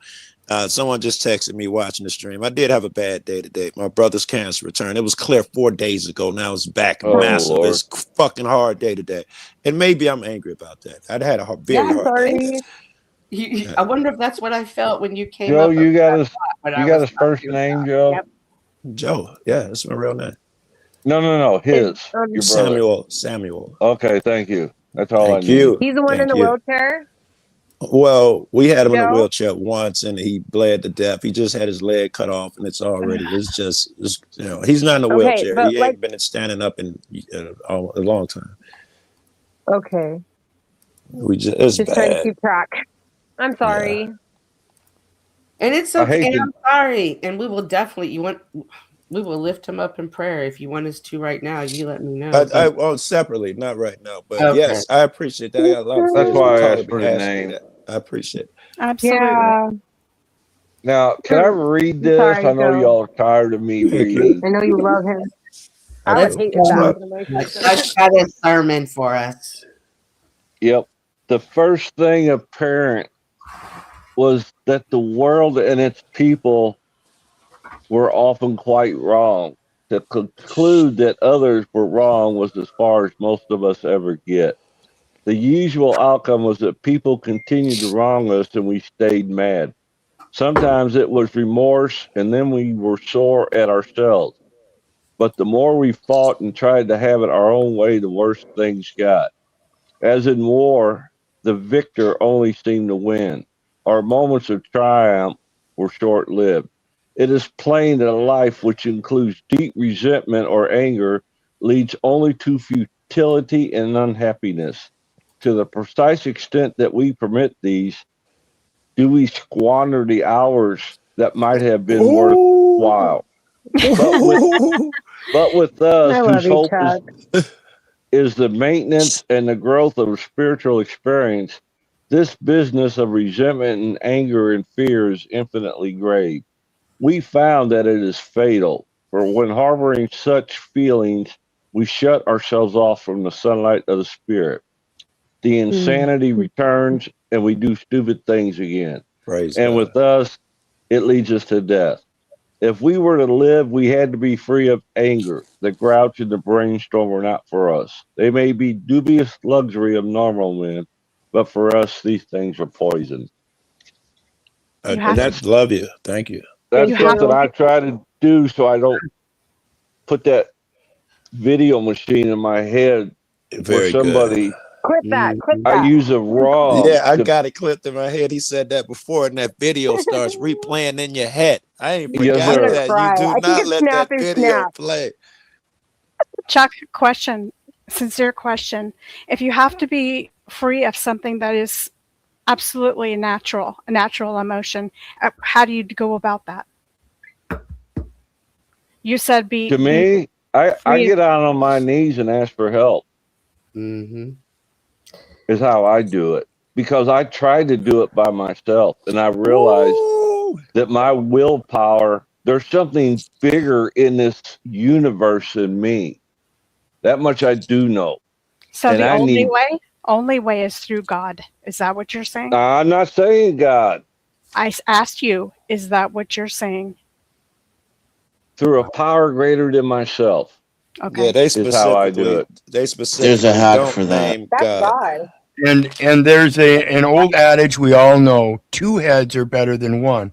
And just like any electrical component, if you have two sources of energy, then you double the power. Accepting that you're not powerful enough is a hack for inserting something more powerful than you. That's why I'm making a distinction. Doesn't mean you're weak, though. The thing about more powerful, the thing about more powerful is you have two power sources now. That's the thing about not being alone. We cannot do this alone. So if you add one more head, now you have two thoughts that can possibly come up with multiple solutions. This is power.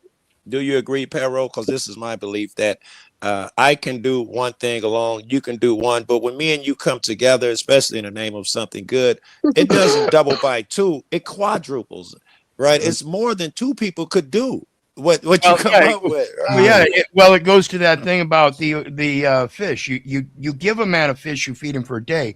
You teach him to fish, he learns to fish for himself for a lifetime. He learns how to feed himself for a lifetime. Not only that, but now, as Joe's talking, the exponential thing is that now he can pass that on to his children, to other neighbors, to other people. So it exponentiates. I agree. Yeah, my man. Mm-hmm. OG, are you here? Yeah, what's up? OG, I was listening to you a while ago and everything that you were saying about being a Christian, and I can sense your anger too. I will share with you. I used to have that same type of anger because, man, the Panelverse does not like Christians, and it really used to piss me off, right? And I was really mad. I'm like, what the hell, you got me out here God doing all of this. I get beat down every day. And then I remember like Jesus was beat down. Like he was actually crucified and he was Jesus. And he was doing way more quote unquote good works than I try to do. So I always thought to myself, like, if Jesus could beat down for doing what he did, me getting yelled at or getting a rough break in life, Right. my Christianity is me picking up my cross and carrying it. And I looked at it differently. And Cynthia, I just shared that with you. Don't forget the other disciples too, Cynthia. They went through the same type of shit Jesus did. I know you know they got horrible endings. The rest of them who chose to follow him did too. Is John the Baptist the one that foretold his coming from in their mother's wombs? They knew each other. He got beheaded behind a $2 hooker. Yes, basically. One of them got hung upside down. One got filleted. They met horrible ends. Chasing God and goodness. Yeah. But we, as one who chooses that path, you will be attacked and jumped. And it will be. It's never promised or guaranteed to be peaceful. And where does it say that you're not allowed to fight back? Oh, no one's saying that. I don't know. Yeah, no one's saying that. We're talking about that. Yeah. Okay, then. No. I'm just telling you. I don't want you to have that. I'm just giving a different perspective of how I looked at it in the way I changed my thoughts. That's all. That's just horrible too, man. It causes sickness. I thought I was smart, and as a drug dealer, anybody fuck with my bread. The way I justify hurting them was I tell myself, well, they're taking food out of my kid's mouth. Mm-hmm. There can be, I can do anything if you try and take food from my kid. And I did horrible things with that dumbass justification for years. Self-justification. Yes, sir, Joe. And you don't, every time. Yeah. It's crazy. Because you don't even know what the other person's always going through. But even if you think you do, because even people come on here and they'll put on an act. You don't know. But here's another, if I could, and this is a story I should not tell. I'm just going to tell a very brief part because you go to jail for shit like this. When I got out of that violent shit, there was a guy we wanted to get, and we had did horrible shit we did horrible shit. I can't even say, but we kept giving them a break, and we decided that was done. And when I say give them a break, it wasn't light shit. It was horrible shit, but we considered giving them a break. And we couldn't get him to come out the crib. Somebody found out where he lived. He was staying with his grandmama and the family. And when we went over there to do our harm, late night, blacked out with the black shit on and the face mask and shit, there were kids' toys. The porch was full of them. And I backed out with a nigga who I've done horrible shit with. And he couldn't. I'm like, nigga, I'm not doing this shit. And, that was the beginning of my turnaround. Mm-hmm. How was God doing for you what you couldn't do for yourself? I prayed. I don't have no problem surrendering to that dude. My life got much better when I put it to that dude. You say some cute stuff, and I don't mean that to be like a put down or demeaning. And you guys know I love you all, right? Except for Chuck. I love all you fucks. I'm kidding, Chuck. I'm kidding. But you guys, that's another thing. All that bullshit niggas tell you, listen, ain't your real friend. It's on the internet. Bullshit. We touch each other. No homo, but you touch my soul all the fucking time, right? I don't like any of y'all. Guys are hurt when motherfuckers jumping y'all. I feel those things, man. We share a connection, I think. This isn't even real life. Yes. I'm right there with you.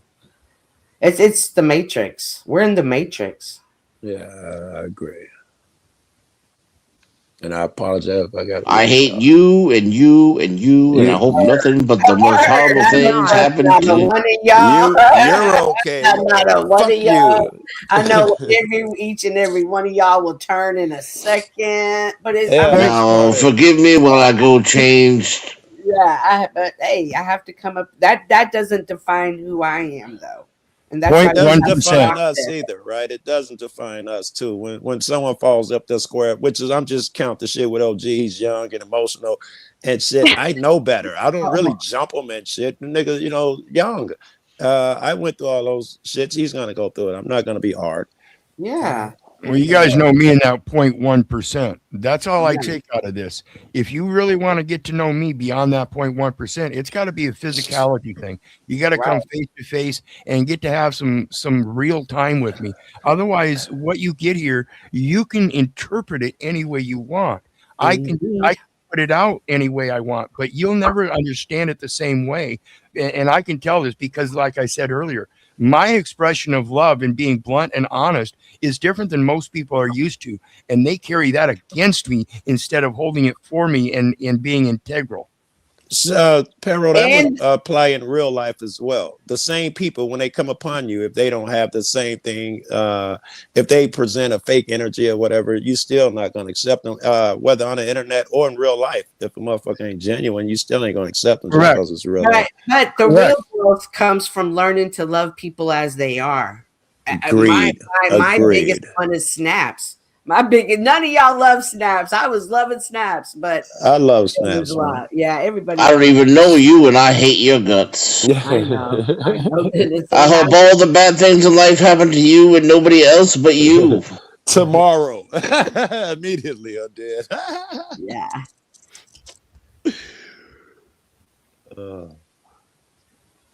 Anyone need a cigarette? I'm smoking already. Oh my God, something's weird. Stop Both it. you girls, Stop it. Get a bowl, man. Joe, I smoke. Yeah, I'm gonna smoke because fucking snow and land's killing me out here.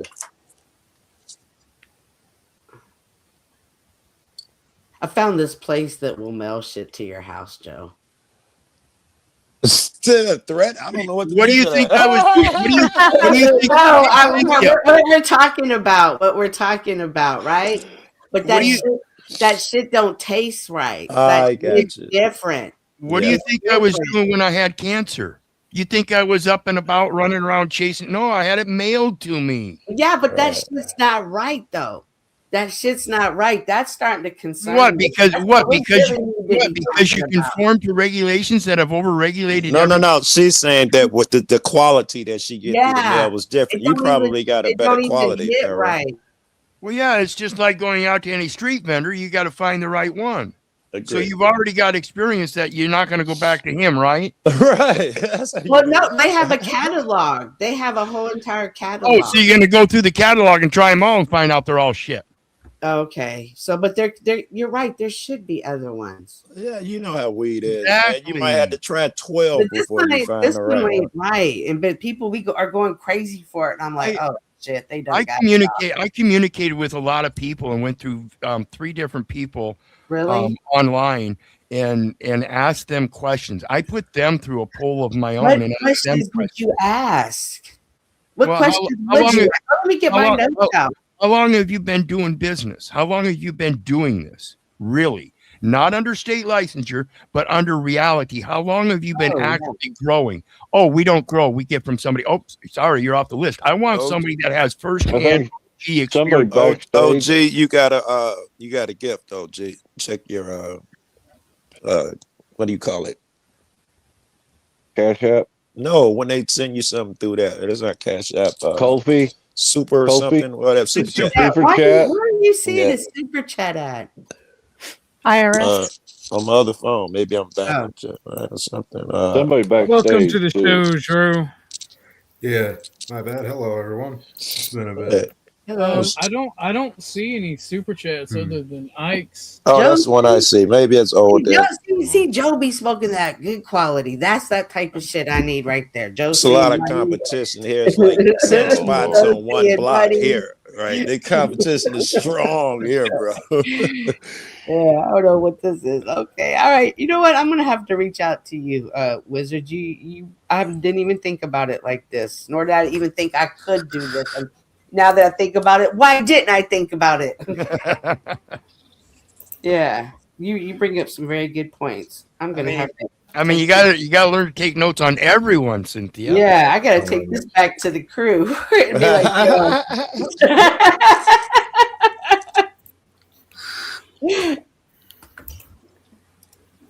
Damn, y'all got wild. I think I just got here. I don't know context for any of this. I'm not gonna lie. Is that bumpkin? No, that's my buddy Drew. Lindsay said, Okay. "Here's the super chat." Thank you, Ms. Lindsay. There you go. Joe was right. There is a super He chat was right all along. with his high ass. Dun dun dun. He knew the future. Yeah, Joe knew the future. That's how he is. That's how. That's that. That's that energy. That's that energy he came in with. He's manifesting. Nah. So- You got mad too, Joe. I called you. I'm gonna catch you. That's because I love you. That's because I love you. Back, man. So y'all understand fundamentally what I'm getting at, though, right? I'm not You're just in a spinning the spiritual wheels. battle right now. You're in a spiritual battle right now, and you got a lot of prayer warriors around you. Cynthia That's what I totally got. understands your situation. I Yeah, couldn't have that's said what it I better got. myself. That's what I God got. sent man. me here to take care of my young friend OG today. Word. And to help you too, Joe. To help, Yes, you guys help me. I feel better.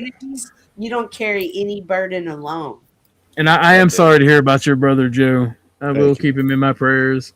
For 3 days, he just took the staples out, and then I took him to another hospital. It's healing so good. 3 days ago, we were like, great, because he's got other cancers and stuff we want to work on, and we couldn't because the leg was so fucked up. And the doctors finally gave it okay. 3 fucking days later, the shit's returned. It's already a massive lump, man. And and it's over where they cut it off there. What the fuck are we gonna do now? Fuck me. That's not a good road. I've been down this road, Joe. It's hard. I wish him it's the a best, hard man. road. Keep him in my prayers. Thank you. Man. Medicine's always just fucked. Yeah. I don't know.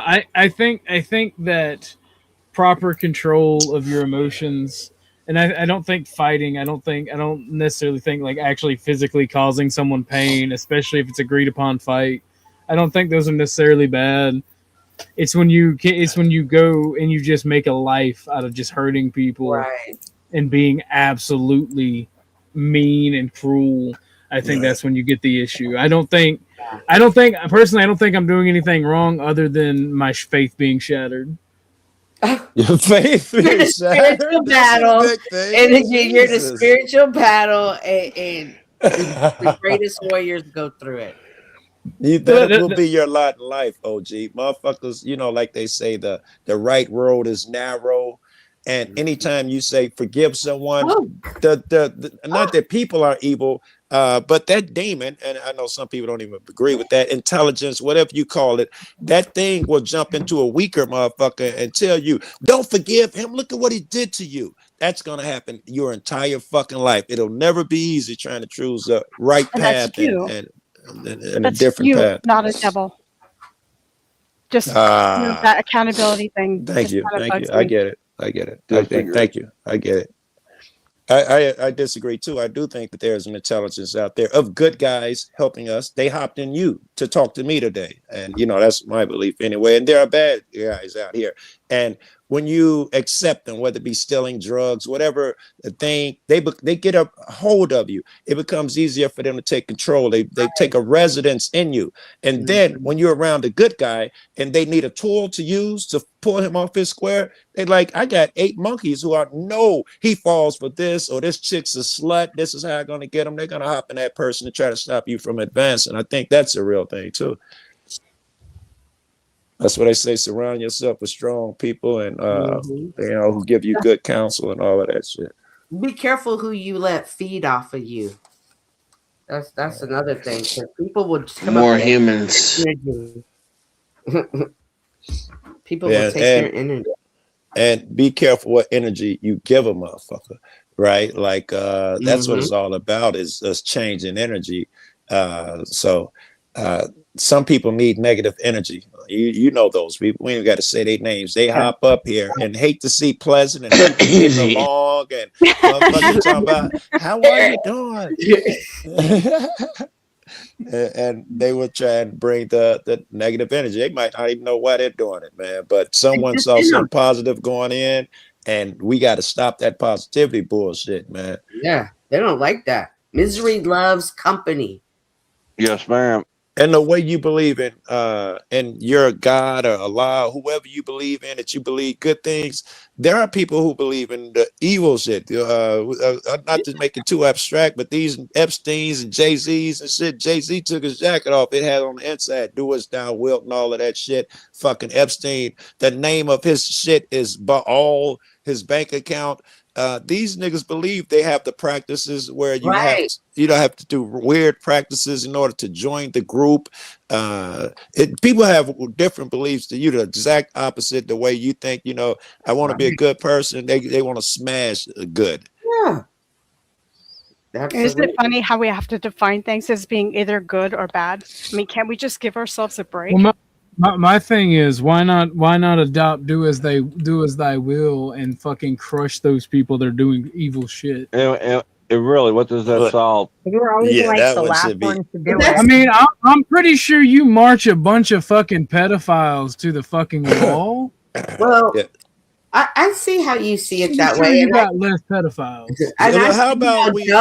And I see how Joe could be that way. And I think back to those times when the Vikings were fighting, and not every warrior was on the battlefield.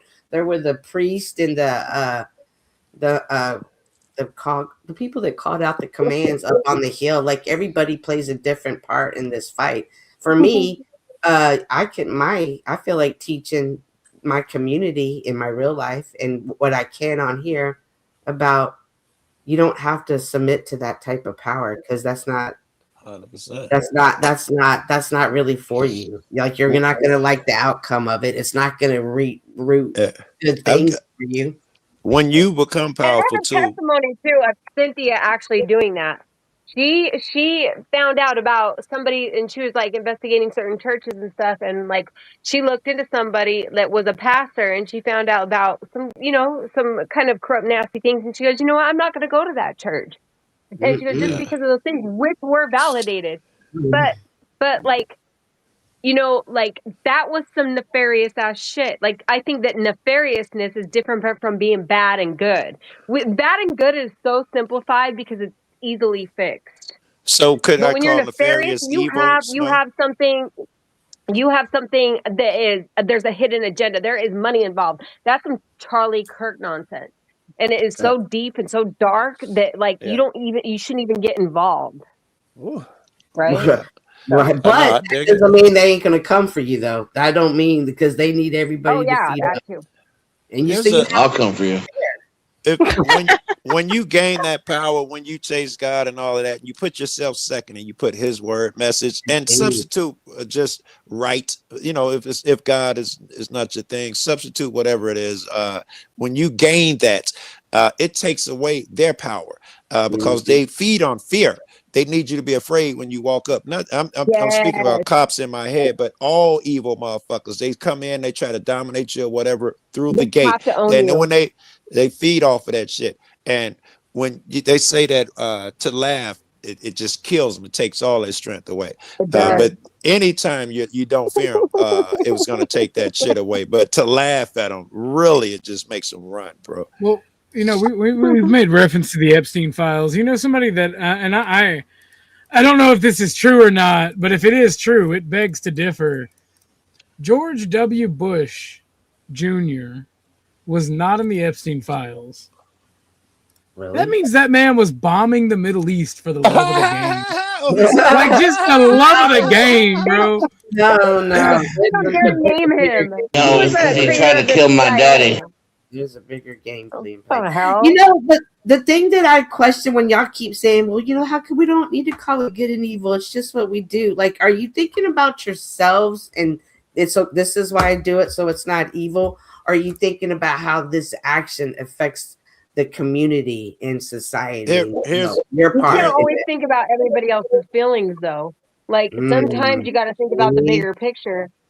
And then sometimes the bigger picture, it's different for everybody, especially here, because there's so many different personalities. There's so many agendas. We don't even serve the same God. Yeah. We don't all serve the same God. Nope. So it's different. And there's there is an argument there, Cynthia, where it's ambiguous. So I didn't have a problem with whoever that was who said don't call it whatever word we were using, because it's not ever going to be binary, right? What you think is your That's what I most was saying, not Cynthia. hard is what we call the most evil guys will be the ones, or hard times will be the ones who sharpen you most. So at the end of your journey, the Yes, ones who you guys benefited you the have. most, you were calling evil the Thank entire you. time. Thank you. So there's I People some appreciate love nuance it. there. binary thinking. Oh no! Yeah. Whoa, no, I Joe. appreciate every one of you guys on the internet No, because you guys have heart in Thank me.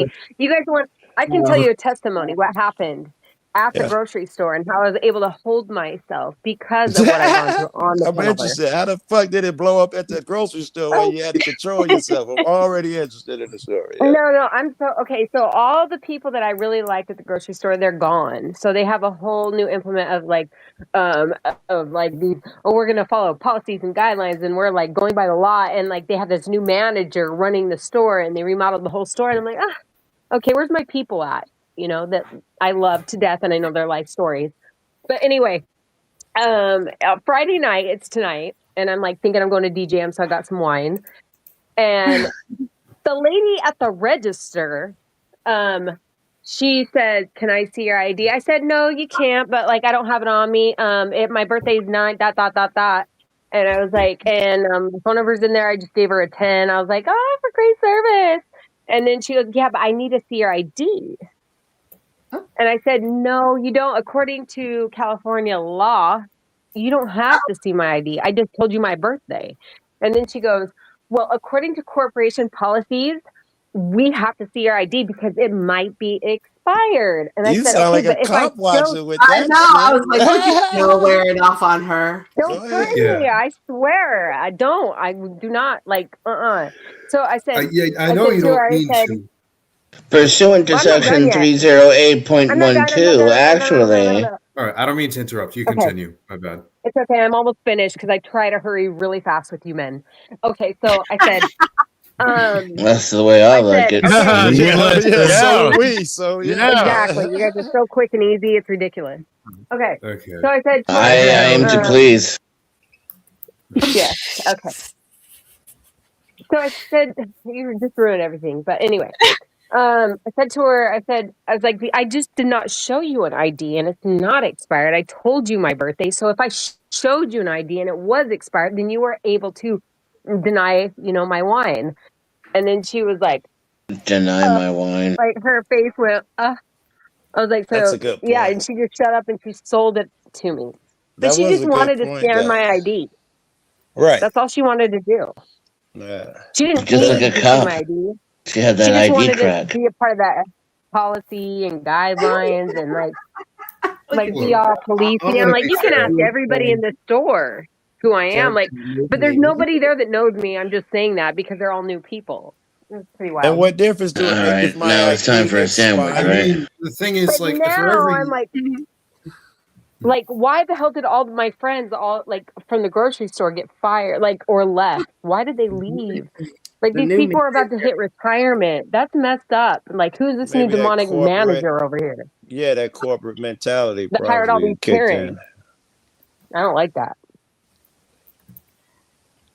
I have a similar story just to add on to that. And, you can figure out how it's similar or not. I was 28 and I was going into Ross. And the clerk looks at me and she said, would you like the senior special? Wow. Yeah, that stuff just does not happen to me. And where she people are wasn't like, trolling. She was, what the fuck? give us, I think she was feeding into her dark side, into her shadow. Wild.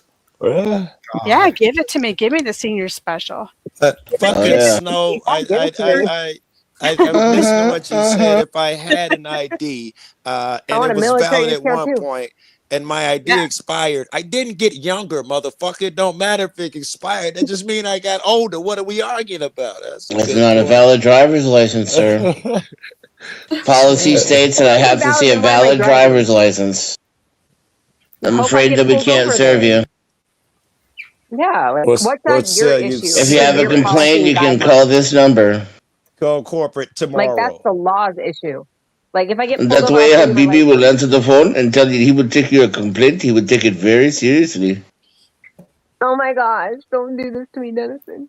Yeah, you're arguing and discussing Like some all shit their with somebody in India on the other side of the world because you're trying to get a pack of squares in fucking Indiana or something. Snow, I need you to make me a sandwich. Snow. Okay, that is. I thought he was going to pop the question. Phew. It's just a sandwich. I'm just what, provolone or American? Keep trying, guy. Keep trying, guy. Provolone. You're gonna get in there. You got to overtalk him, True. I generally take the side of service workers, especially the younger ones, because especially in this economy, it's hard enough for them to get their job. They don't want to fuck anything up, even if it's technically against the law, even if it isn't or not against the law. I mean, like what matters more is making sure their manager isn't a fucking asset to them, because then they don't get their yeah. All right. Suck. I always terrible. And I'm gonna not following. Hold on, wait, Snow. To answer your question, what happened to all your friends is they didn't check people's ID and follow company policy and got fired. Honestly, I wouldn't doubt it. If they just moved into the manager who was known for pumping numbers up, I wouldn't doubt if they just sacked all the old guys and gals, you know? Yeah. Probably cheaper to hire a teenager and abuse them than someone who's paid someone who's been there for 30 years. And Karen, they have parents and teenagers over there. I'm writing a review. Oh yeah, do that. That shit. Now. I just don't want to be the person. And now the circle of Karen is complete. I just don't want to be the person that makes them have a rough day. Like I just don't want to do that. Especially like somebody working a minimum wage job. Like no, I'm not going to tell on her. I'm going to say on the manager. What happened to all the people I like? I'm going to start in the business. No, talk shit and make sure you tag them. Yeah, you got Karens and teenagers you're abusing. You can get people fired. You can. Just know that fundamentally, if you ever doubt yourself, every manager deserves it. Okay. Listen, I even called her and said I will write a review on you, and she said, "Go ahead, I don't care." I'm going to do it now. I'm going to do it. Karen It's going to be Power good is for that damn manager at that Damn store. right. You damn right.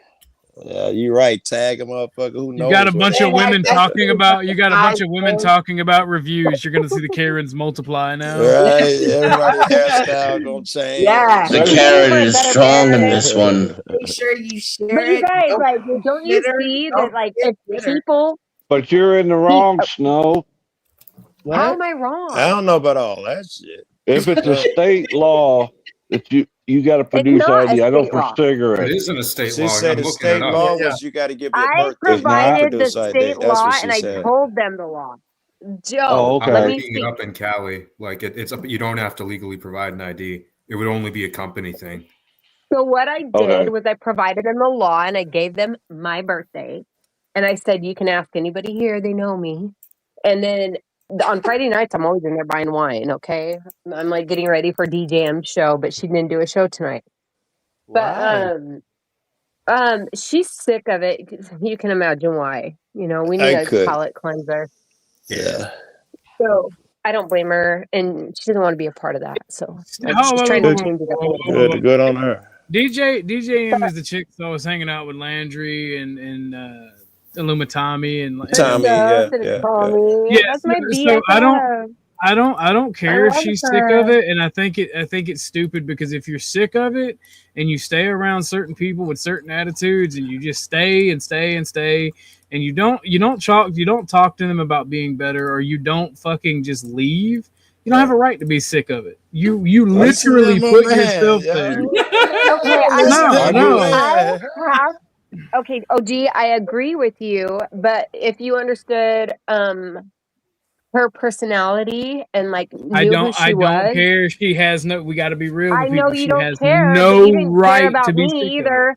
You didn't care about me either with that whole thing with NPC. So I just looked it up, and companies do have the right. I did. I did care. I did care. Not just the right, the requirement. Right, this is how this sovereign citizen stuff gets spread. Wait. Hold on. You were quick to throw judgment at me, and I let it happen. I was just like, "Oh my god, well, it's okay." So I'm gonna tell you the same thing I told NPC, because I didn't throw judgment on either one of y'all. I heard what happened. I heard what he said. I heard what he said, and what I gathered is somebody doxed somebody, and he asked for the information. You had the information. You gave it to him. I said you were both wrong for it. And then when my docs got out, guess what? The slimy son of a bitch asked for it too. He's still not. It's not about learning a lesson. I called him out for being a piece of shit. Okay. I called him out then. I called him out then for being a piece of shit, and I didn't let him throw you under the bus. So I don't know what you're talking about right now. But you don't see what happened like behind the scenes. Like I said, he knew Resto's name.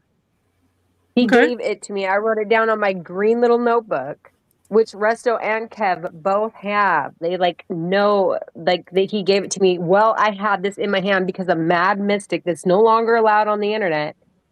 And I was looking up some shit on her because she was harassing me on gang stalking groups and doing other malicious, nasty things that you guys don't understand, like on YouTube.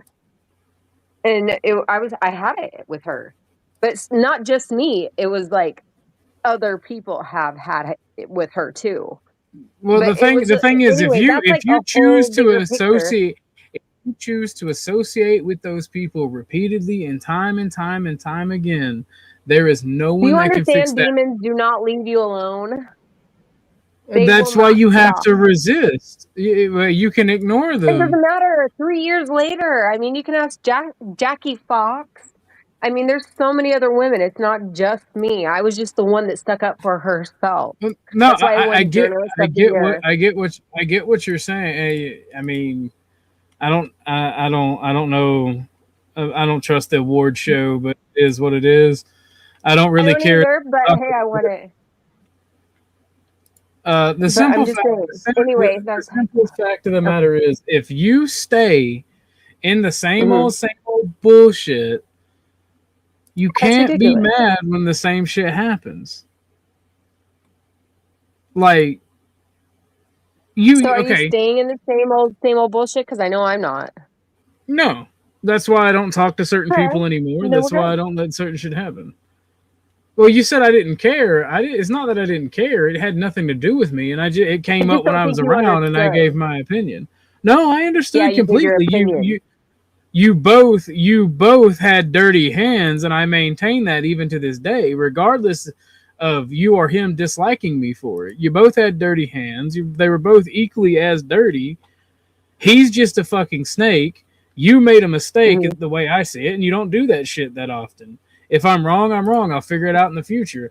He's a fucking piece of shit snake. You were angry and made a mistake.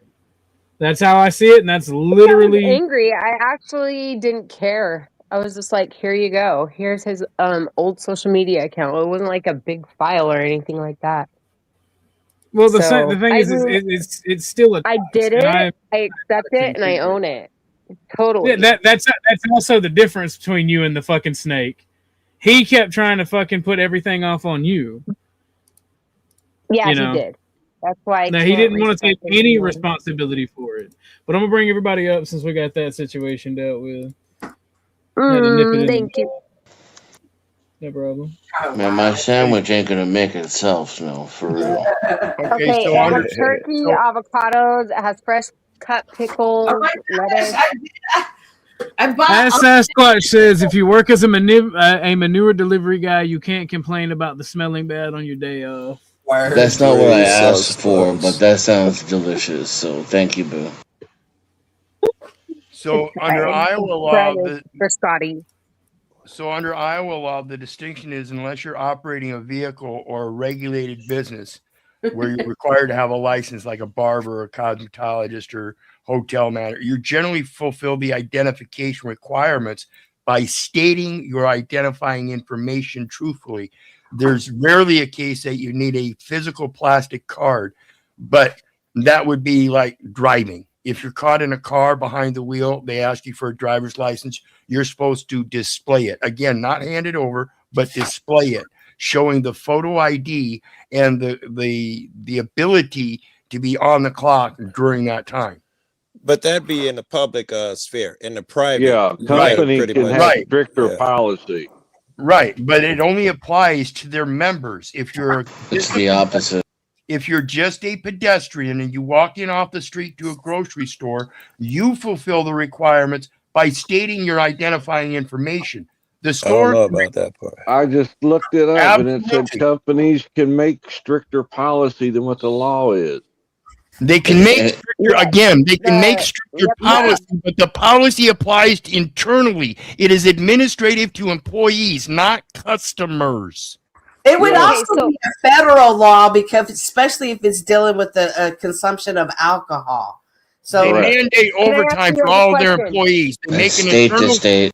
They make an internal policy. They make an internal policy that mandates overtime for all employees. That's an internal policy. It cannot apply to customers. The same thing with any of their other. Same thing with any of their other policies. It only applies to those who are licensed. This is a dumbass. They gotta have a license to sell liquor. They gotta have a license to sell cigarettes, which falls under the federal. So they are licensed, and it applies to those who are licensed. The pedestrian walking in off the street. Oh my God! Yeah, calm down, please. This is much worse getting upset about. I'm not gonna lie. Like, it's a misunderstanding. There's probably like a difference between states. Well, reality matters. And it's the exact opposite of what's being stated here. It's state by state.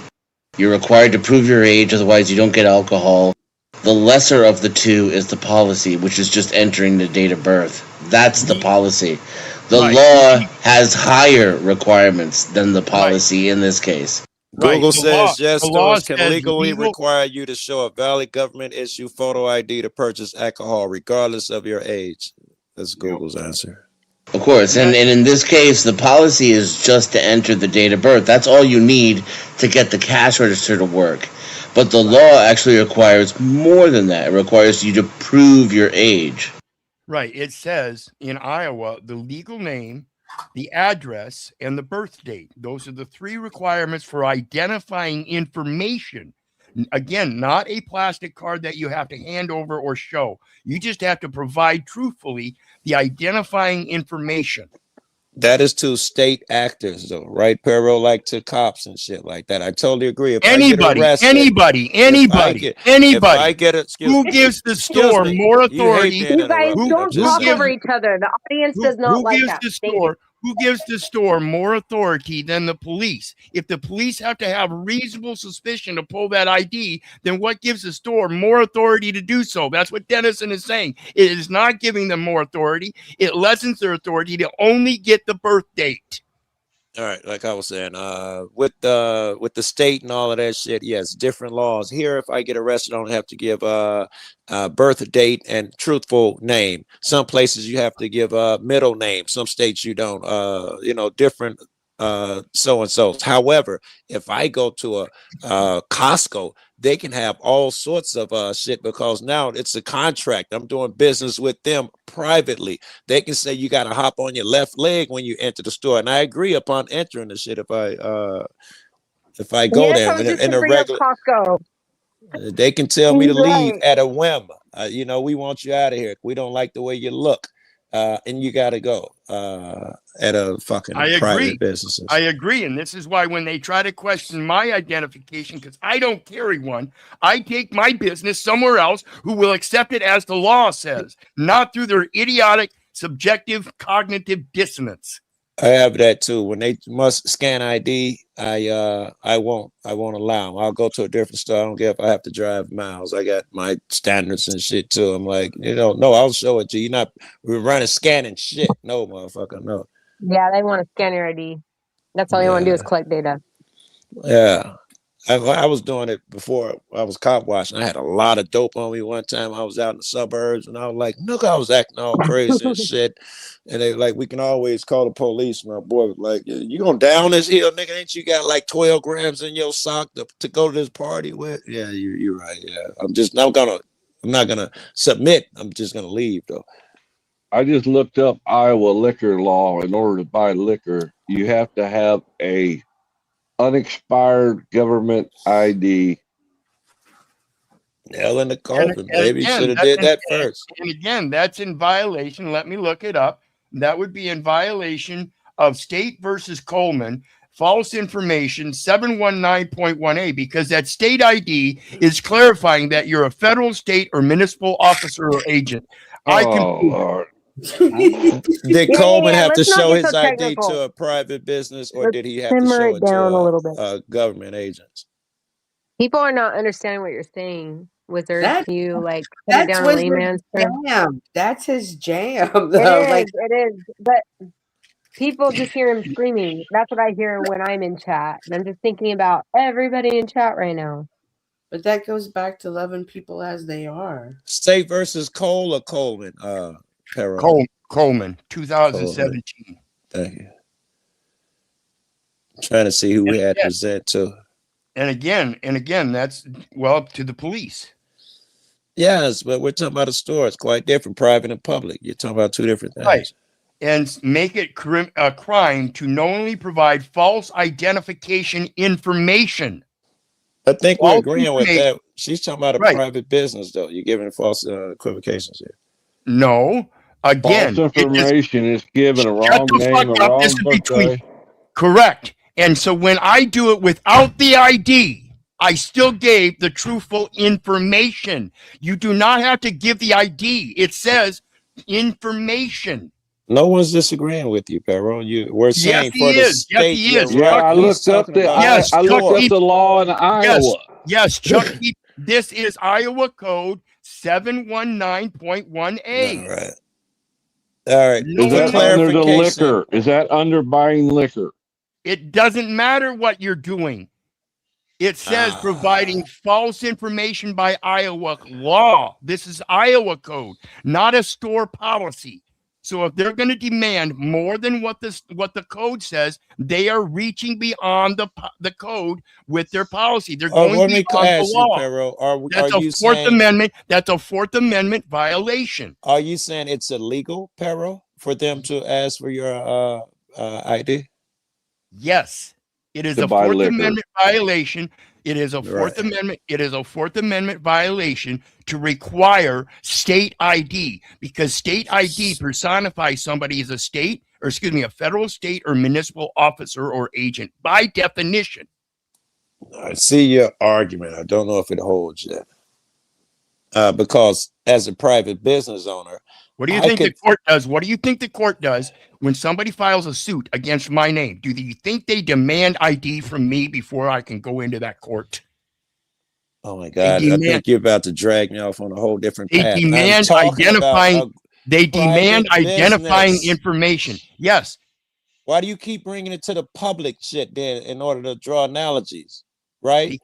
Because the private cannot supersede the law. The law says identifying information, not identification card. That means I, as a private individual, as a pedestrian who is not associated with the store nor the government, I am required to get an ID so I can do business with the store.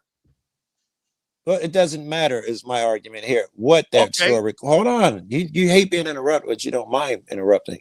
If I have open a store and I say I'm only gonna serve people who come in here with the appropriate dress code, and to me it's shirt and tie or some shit like that. Then if you don't agree to my shit, you can't come in my store. Would you agree with me so far, Perro? Absolutely. All right. Now I think you're saying, however, I crossed the line when I say you have to wear a shirt and tie and provide a state ID. Suddenly me saying the word state ID, I've exceeded my jurisdiction or something. Is that what you're saying?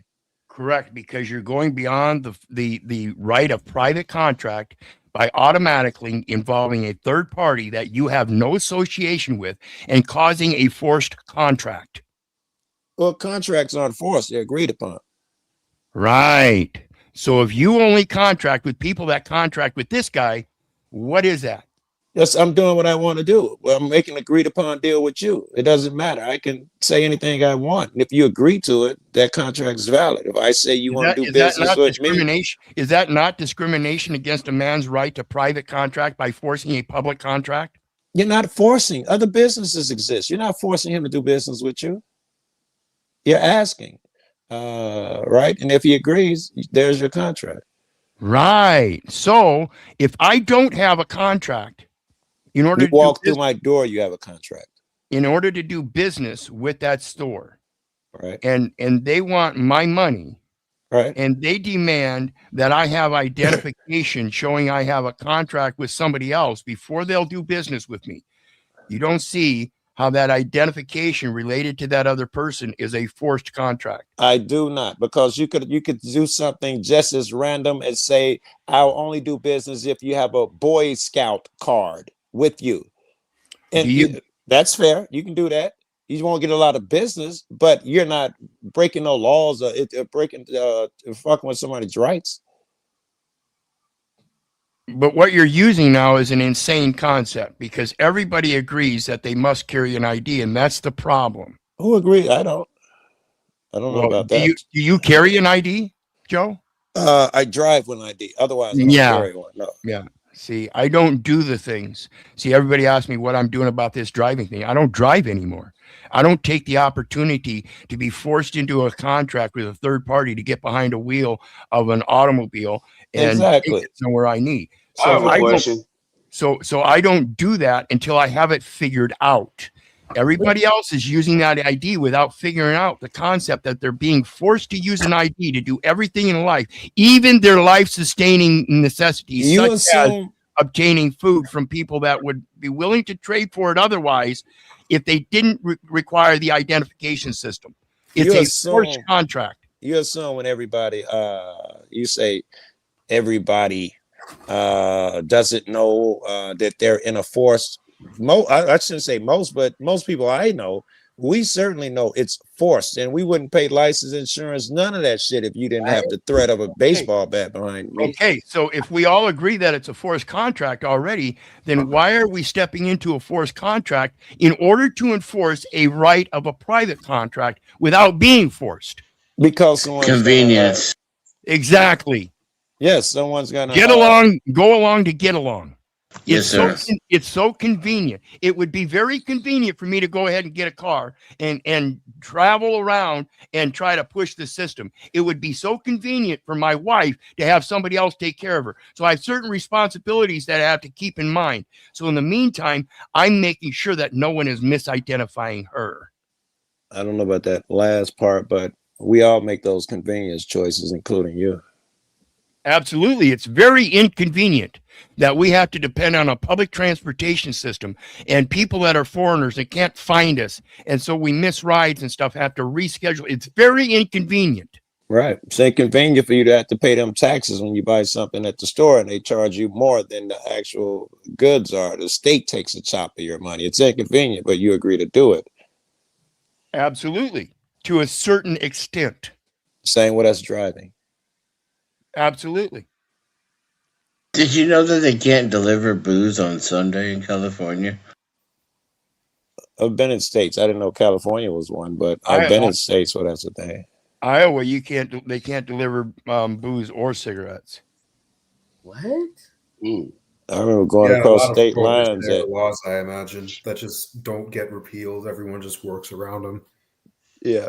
You have it here as well. Like a lot of northeastern states, like you can't even sell hard liquor in grocery stores. They have to legally be distinct. When like some places like Costco just like attach a second store to the side of the building. Interesting. Yeah. That makes sense though. That's what Walmart did. That's what Walmart did when they added the grocery. It's Walmart grocery. That's why you have two entrances, right? Yep. Well, one says grocery and tells you where the grocery section is. It's actually two divided stores. Look, in every Walmart, it's one straight line all the way down, separating the two sides. I don't drink. I've never even noticed they sell alcohol there. I didn't even notice. Not every state has it. Not every state implemented a lot of the ones. Well, that's logical. But right. You know, if it's in your state, they would have made two stores. If it's in another place where they can get away with it, why waste the extra bread? Mm-hmm. Pretty much. Well, that's like here in this county, they approved liquor sales on Sunday. And Casey's, Dollar General, Walmart said, no, we're not selling it on Sundays. And it's their prerogative according to state law. Yeah, they don't have to sell business. Yeah, of course they don't. You can't make them. That's right. I've had to go across state lines. You know, you be in a state somewhere and the party turned late, and I'm used to being in Chicago where you can do shit at 3:00 in the morning. And 24/7, yeah. Yeah, motherfuckers be like, no. I'll be like, well, let's just go somewhere else. No, the whole state, Joe. And we had to cross Closed state up. lines a couple times. Like, gee, that's crazy. Mm-hmm. Yep. Yeah. All of that. I know I wasn't on that long, but I'm probably just gonna head off. I'm already getting a bit sleepy. It was cool catching up with y'all. All right, Pep. All right, Gerald. Show back Be up. good, Nice y'all. rapping with you. Yeah, have a good night. All right, you too. That nigga just sound like he could play video games. Joe, what did that? No, that's my homie. Coleman. Does you know if he What was- play? I'm sorry, the Coleman was a state thing. I still got to pull it up. Does he play video games? Do you know? He just seemed like I can hear him over a fucking COD headset. You know, in my head is weird. Yeah, no, me and him play games together. Ah, He's my homie. State versus Coleman refers to several distinct legal cases, most notably a 2020 court appeals regarding a third-degree murder. That can't be the one he was talking about. That's the wrong one, I'm sure. Minnesota court addressed the mental state. That couldn't be it. Well, he said it was Iowa versus Coleman. All right, thank you. I said state versus Coleman. And it is the It state's is regulations for acceptable forms of ID that is what is considered. And I did not say it was Iowa. I said it was an Iowa case law, state versus Okay, what year did you say? 2017. That's what I mean. It's a bunch of state versus Coleman. Stop trying to tell people what I said, Chuck. No, That means wasn't it technically Iowa without versus- reading the case law, but possibly in the state of Iowa, all you have to do is just say, my name is Jim Jones and I was born on March of 1976, and that's it. Boom. You're done. And I live here. Yeah. Legal name, which is first and last name, your address where you live, and your birth date. But does that change in that law or that lawsuit, does it cover liquor sales? No, So, it covers, It would cover all governing driving. ID. It covers driving. He was pulled over in a traffic stop. You cannot conflate the two. Do you not know how to interpret law, Chuck? If it's concerning driving only, then it deals strictly with driving. Not driving with liquor while sales. barred. It was Correct. driving while barred. And that's why I stated the Iowa Code 719.1A to knowingly provide false information. You are never required, except in driving, to give an ID, because driving is when you are supposed to be licensed. That's why it's called a driver's license. If you're just a pedestrian, you go into that store, you are not licensed. Even though you are making a simple contract agreement, Joe, you are not licensed at that time. I just looked up Iowa liquor laws concerning sales, and it says something Concerning totally different. sales, okay? And again, you're not going to the original issue is whether you're licensed in sales or not. You're not selling, you're buying. So as a regular customer, as a pedestrian walking in off the street, you are not required to be licensed to buy it. You are only supposed to provide correct, truthful identification information. It looks like on here, what he was arguing was that they didn't have probable cause. Their probable cause had been satisfied, and the stop should have continued. If they're saying that probable cause should have been satisfied when he gave his identifying information, then I think that's what's about to happen. I just ain't got that far. Well, it's over in a situation where the cop walks up and says, "Well, one of your plate lights is out," but actually it's not out. It's actually working. Okay, it's just dim. Right. Okay, that nullifies his probable cause of having a light bulb out. He's done. He can't ask. He can't ask for that ID anymore. Right. Damn, they say that he was conducting random computer checks on license plates. That shit should probably be illegal. Of passing lawyers to see if they were stolen or had outstanding warrants. His check of the plate of that vehicle revealed that the female registered owner had a suspended license. When he walk up, it's a man. That shit ended. Yes. Correct. He could not determine when it was a male or female, and so he pulled the person over and saw that Quinn was driving. To see if Quinn was driving. As he approached the vehicle, it was clear that the driver was male, not female. He did not terminate the stop. Interesting. And he wanted an appeal. That's dope. See, he has to in that situation, he had to be required to have a license. He pulled them over because he suspected that they didn't have a license. That gave him probable cause to ask for the license. When he got there and realized, oh, maybe I'm wrong, and if I ask him for a license, I might get in trouble. But I doubt it, because he still went up there and asked for a license. This is the problem. You do not have the authority at the store to ask me for ID. You can ask me for identifying information, which in your policy, again, like Dennison pointed out, only mentioned the birthday. Wait, I don't think your argument holds anymore. Because he can totally ask for a driver's license. He can ask for pretty much anything he wants. But in no case was he obligated to give him not only a driver's license, he wasn't even obligated to give his name and birth date. So correct. I think because the officer at that point had no probable cause. And that's what I'm saying about the store. They have no probable cause to ask you for identification because it only asked for birth date. No. It doesn't apply at a private store, though, Chuck. Look up liquor sales. I thought we agreed I can ask for anything. And if I open a business and say it's only chicks, a matter of fact, I'm a gunsmith and I have an FFL, and so I have the authorization to ask you for your ID so I can make sure you are who you say you are. That's and because the gun is supposed to be registered. That's because the gun, again, is through a forced contract in violation of the Second Amendment, is forced to be registered. If that was the case, somebody would have fought it and been overturned.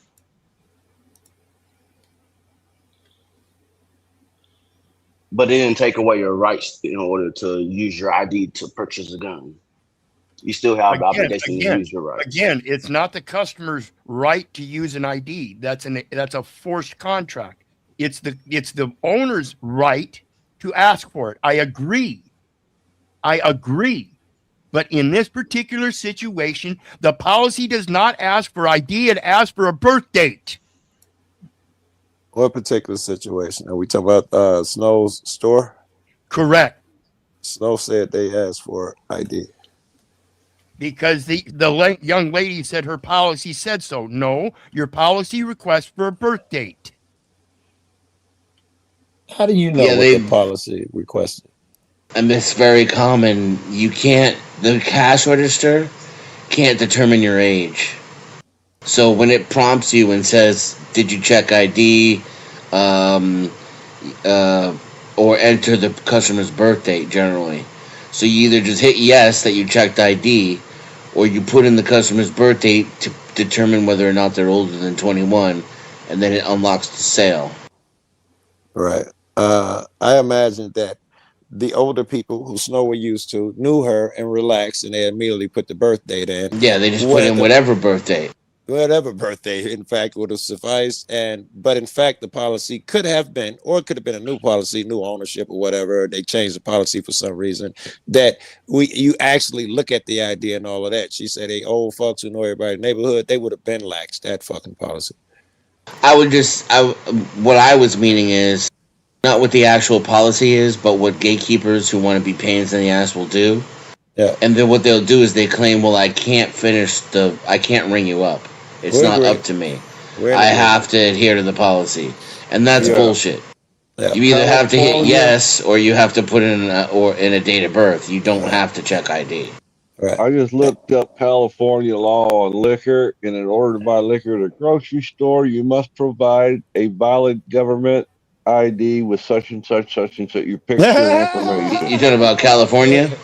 Yeah. Still cool, though. Yeah, that's incorrect. There's no law in California that requires you to provide ID to buy alcohol. I'm muting up to make tea. By all means, cite the law and tell me what it is. All right, hold on.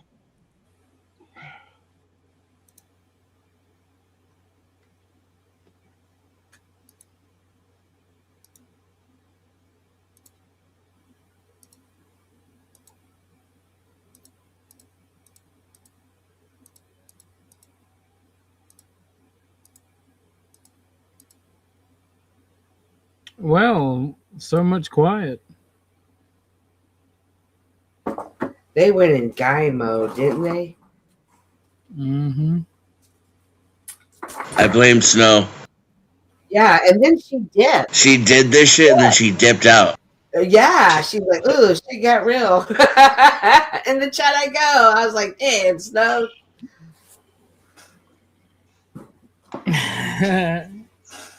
Informer.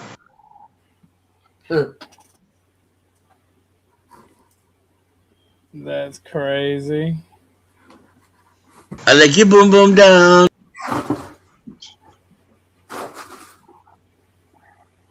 Man, I have been playing the hell out of Marvel Rivals lately.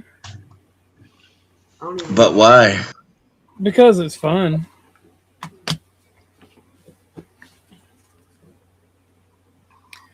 Because it's fun.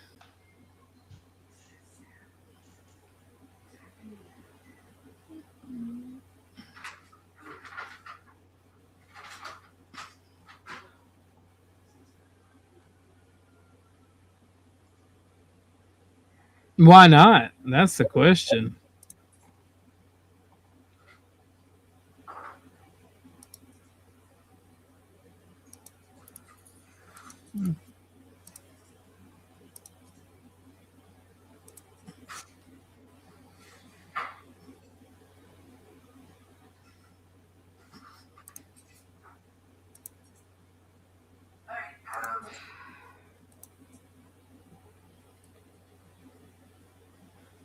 So what was everybody getting their panties in a wad for? I don't know. I'm back working on my studio listening to you guys. Am I allowed to time somebody out just because I feel like it? Oh my gosh, who are you gonna time out? Me? Who? No. Oh.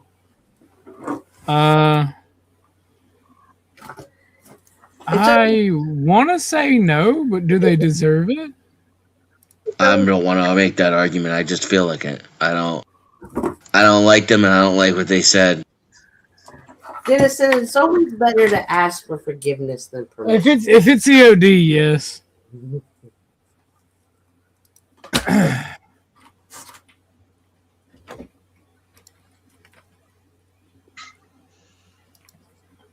He told us knife remark.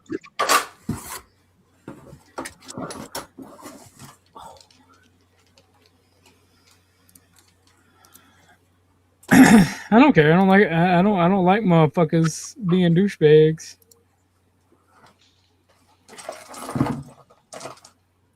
No stream for you. Come back one day.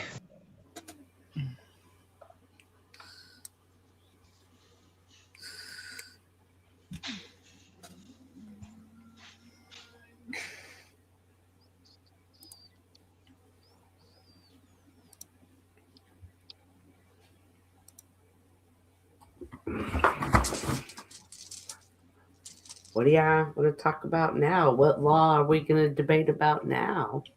I don't know, actually. I don't know. Because I'm all out of topics. And there's nobody up to play Marvel Rivals with. So Joe, let me ask you. So basically what you're stating is if I go into the store and I don't have an ID, I have the right to opt out, correct?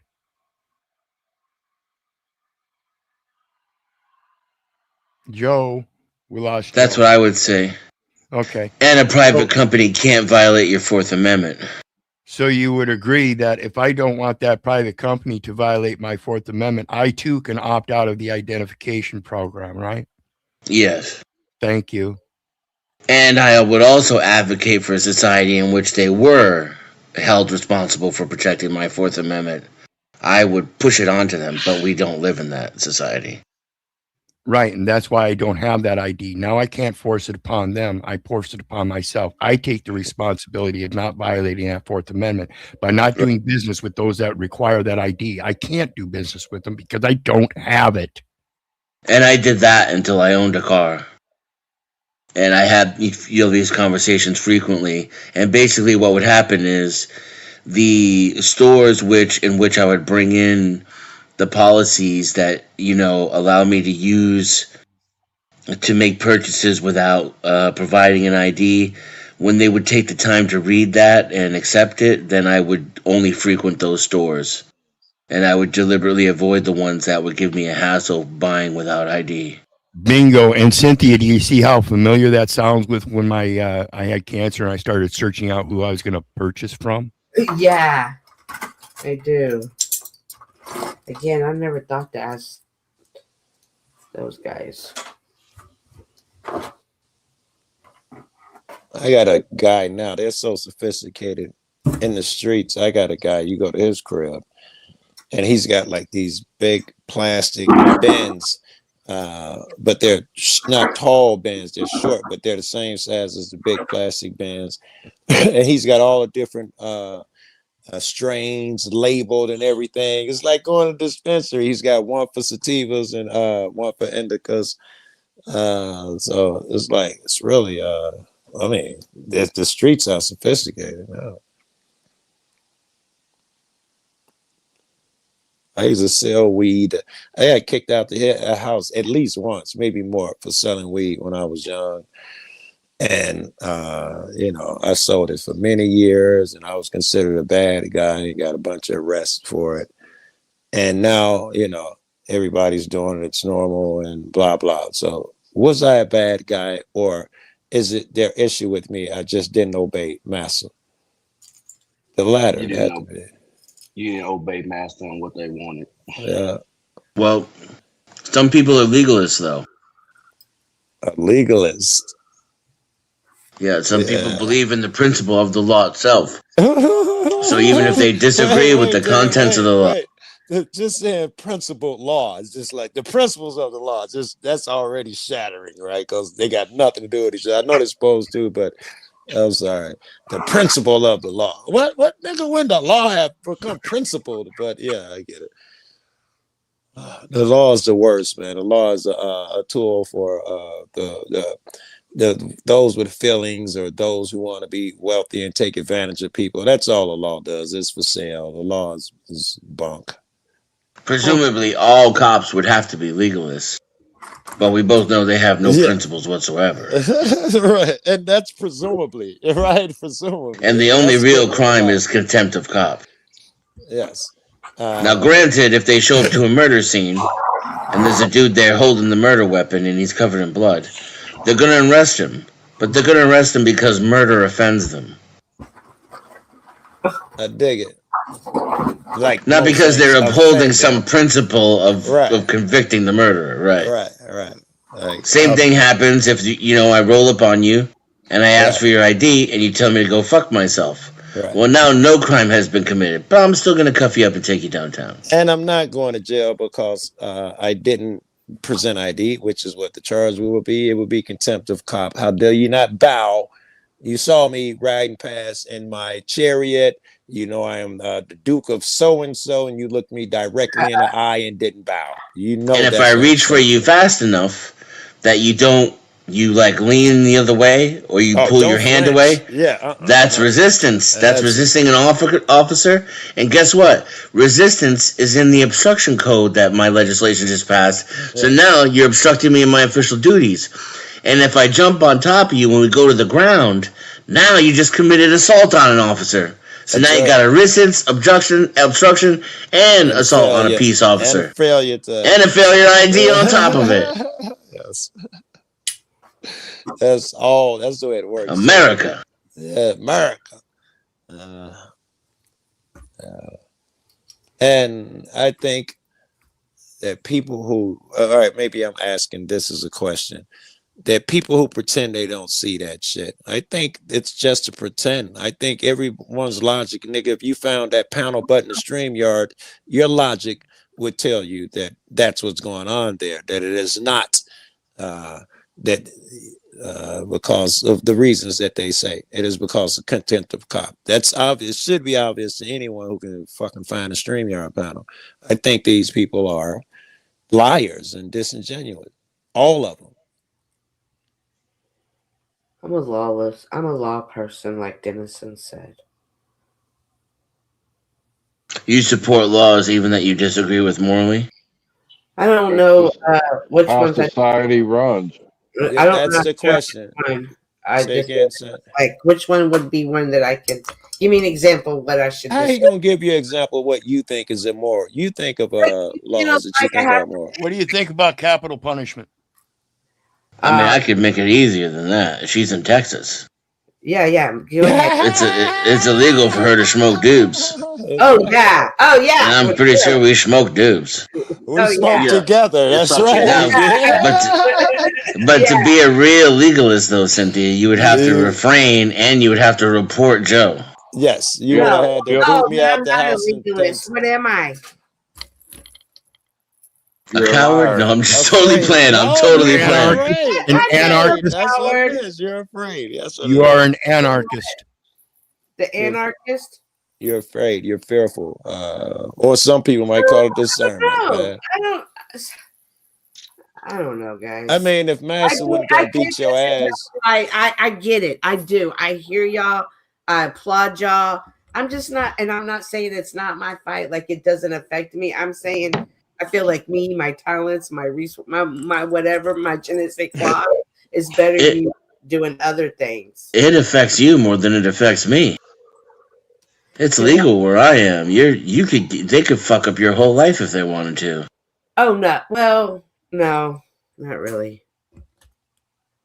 They've got me on that shit. It cost me thousands, man. Fuck with that. On some weed in Texas. Yeah, you just have to know like the laws. You have to know how much you can maneuver with until you're considered a misdemeanor. At what point, at what weight does it become something differently?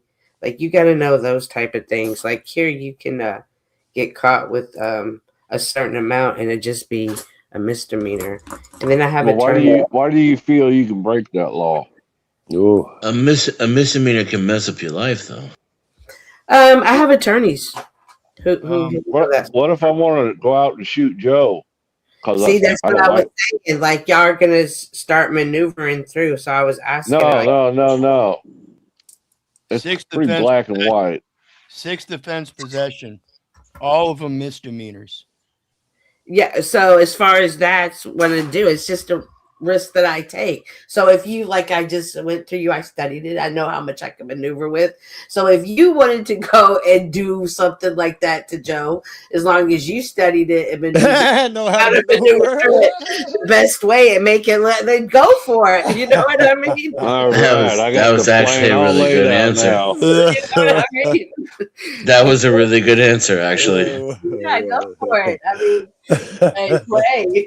you know, I'm gonna make it legal. Right. You know, he came after me, invited me over for coffee, turned over the table. He came into my house first time he's ever been over. He started flipping furniture. Look, he's got a gun. You know, yeah, make it look good. Yeah, that's right. That's why I always carry an extra. Right. And with the serial number rubbed out. The serial number rubbed out. Man, guys, the way they maneuver in my old apartments, like literally outside of the gate a couple of weeks ago, there was a shootout in the park in the street, and somebody got hit, and the guy left. But within 2 hours, he was caught. Like hold on one second. I don't know if y'all noticed. I just set up a goal. It is 5 super chats of any color over the next 15 minutes to continue. If we don't reach that, I'm going to end it after that 15 minutes. Go ahead, Miss Cynthia. Yeah, just it's insane now how we're like y'all want to talk about you're not going to have a license because you're not going to be part of the system. Like you step foot outside of your house, you're already in the system. Like you're on every camera. You get into a car, you're on every camera, on cameras that by the house you're driving by. the business here in Texas, all businesses have to have cameras now.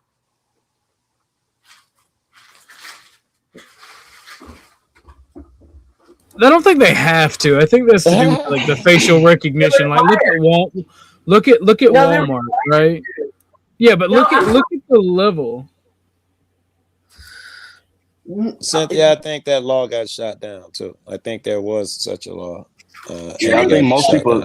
Trig owned a funeral home, and he had like the Dallas came out and told him you have to have cameras now. You have to have them. Well, I think it depends on what type of job. Because I'm in Texas, and like because I deal with firearms, I have to have some type of cameras or systems within my house so I can be able to watch somebody. I was talking in business, not in houses, but yeah, I mean that's. Well, no, but this is I have a business. It's a LLC. It's an actual business. It's just ran in my house. Yeah, I'm talking. Yeah, a funeral home had to have a camera. Now, are they working or not? That's that could be maneuvered around, but yeah, it's like they're hunkering down here, and like I said, I live in a smart apartment now. I don't even have a key. So they're going to be able to know when I opened up that door, when I closed that door. You left at such time. Yeah, see, smart homes and stuff are the devil. When I was in college for electrical engineering, my teacher showed and proved a point that anything connected to the internet is hackable. Like they have smart toilets for old people to sit on to know, like if they fall off and not. And there's just things that I don't think should be connected to the internet. Like nobody should know your poop schedule unless you're using it to maliciously send them as a prank. Cynthia, Google says that in Texas, and I looked up for other states, apparently they don't have such a thing. In Texas is the first one. No, first of all, not all businesses are required. However, camera requirements are generally limited to high-risk sectors, nightclubs, bars, game rooms, convenience stores, and in cities like Houston. So maybe it's because he was a funeral home. And it depends on his location, because if he's not in a tight location like Houston, he could have got Boulevard, if that tells you anything. Yeah, because like I live in a small town, like less than 1,000 people, so like technically I don't need cameras, but I just do it because if somebody do something, take a gun, I have the picture, face, and everything. Yeah, I think the small towns are better because they don't have to have cameras like the license plate readers and all of that. They're only better if you live there, though. But they have the town. Hey, we got downsides too, though. I mean, like there's a small town not far from me where all the law enforcement there are pretty crooked. Now they kind of doing a little bit better, but yeah, that town, I mean, they've been crooked and caught with a lot of stuff. My parents live in a town that's 703 people. See, that's about my size. Yeah, that's about my size. That's my size. I loved it. I love it. Wow. Hey, man, it does feel different. It feels so different being out there than it does being here in Dallas. I imagine everybody has big plots of land. If there's only 700 people there, next neighbor is not right next door to you. Brother, dogs walk in the streets. The neighbors will roll down the window and yell at the dog and tell the dog to get home. All right. Yeah, I'm about 200 feet away from my neighbors, and my property go behind my neighbor's property and around the neighbor's houses. Right. Yeah, I've seen that where it's nothing but dirt roads. While I was in Colorado, there's nothing but dirt roads, and you might have to stop because cows are crossing the street or something. And I thought it was the greatest shit in the world. I was like thrilled every time. I've taken video, but that's far out there.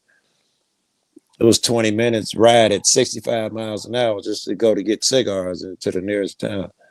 Yeah, much more rural. Yeah, like it's about the biggest town next to me is probably about an hour away, Abilene or Weatherford. Abilene, that Texas came out when you said Abilene, bro. Yeah, I grew up in Waco, so okay, Abilene.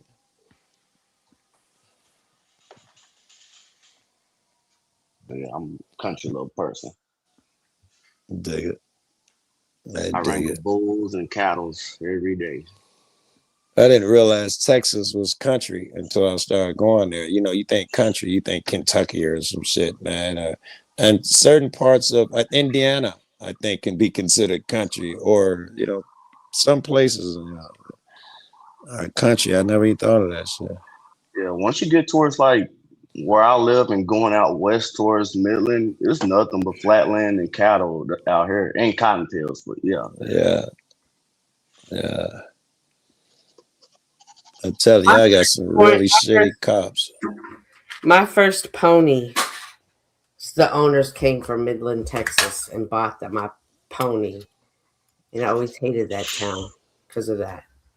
You say my first pony? Yeah, red. How much money you had, motherfucker? Got? It was just a little. He was a little Shetland pony. That's yeah, little Benz, little Mercedes. It was all please. It was just the ponies aren't that much. Like in ponies, no. A pony, niggas. That's shit you see on TV. I want a pony. Had horses. Everybody had horses. And they are not cheap. You're right. Everybody got horses out there in Colorado. One of my horses was free. One of my horses was free. We used to have them but he jump wasn't the cheap gate. to take care of. They're not cheap to take care of, but it was free. Oh hell no! All right, and like they gotta like keep putting water. Their property is so big, they gotta have water troughs set up because you can't even see from one side to the other. You never know what the animals are, and they out there with those fucking little SUV 4-wheel drive thingies, filling up their water things, and it's work, bro. And you go days, if not weeks, the property is so big before the horses make it back over to our side. That's crazy, yo. I'd be like, they get rid of horses now. They're just so fucking far away.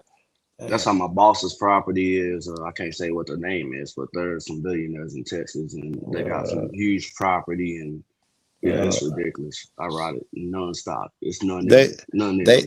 They had to put up a electric gate. Actually, it was already electric, but it hadn't worked in years. But I was feeding the horses, and you know, so geeked that they found out where I live, and they would come to my bedroom window every morning. The horses, and they had to go get their horses every day. They had to refix the fence so the horses couldn't come over to my crib. Every day there was a horse sticking his head in my bedroom window, and I'm from the city. I thought it was the most incredible shit in the world. Yeah, they do that. Yeah. Try changing in your bedroom, and then as soon as you turn your shoulder, you realize you got a cow sticking their head through the window. Wake your ass up, Joe. I'm hungry. Clank, clank, clank. You hear me out here over that fucking snorting and sniffing, looks like snot coming out their nose when they breathe. We only have 5 minutes on that goal. If you guys are enjoying the show, it's, I believe, 5 super chats of any color for an extension. If not, I'm going to bounce when that is over. And I'm going to head out anyway. I'm going to go play some poker. So be blessed. Thanks for having me out. Yeah, I was finna cut. I just didn't want to fuck up OG's griff. I wanted to give him his whole 15, but I'm finna cut out too. I was gonna. I see flows. I was gonna go see. Like, does anybody know what Grace did? Did Grace do anything recently? Did something going on there? I have no idea. Actually, you know what? you know what? Never mind. Fuck that goal. Extension over. Thank you all for coming. I am tired. I gotta go to the store anyway. Thank y'all. Y'all have a wonderful day. Any final thoughts from anybody? Nah. Appreciate for letting me come up, bud. No problem, Craig baby. I appreciate you coming up. Thank you for coming, Joe. Thank you for coming, Dennison. All right, everybody. Thank you for spending this time with me. I got us a place we can go. I didn't know Flo or Kev was going live when I set this up, but I don't feel like changing it. Kev will be live, I think, in 30 minutes, and Flo will be live in 20. So thank you all for coming and spending time with me. I appreciate you guys. Much love. I'll see y'all tomorrow or the next day. Y'all have a wonderful time. I will see y'all later. When I send you where I send you, tell them I sent you. Thank you, guys.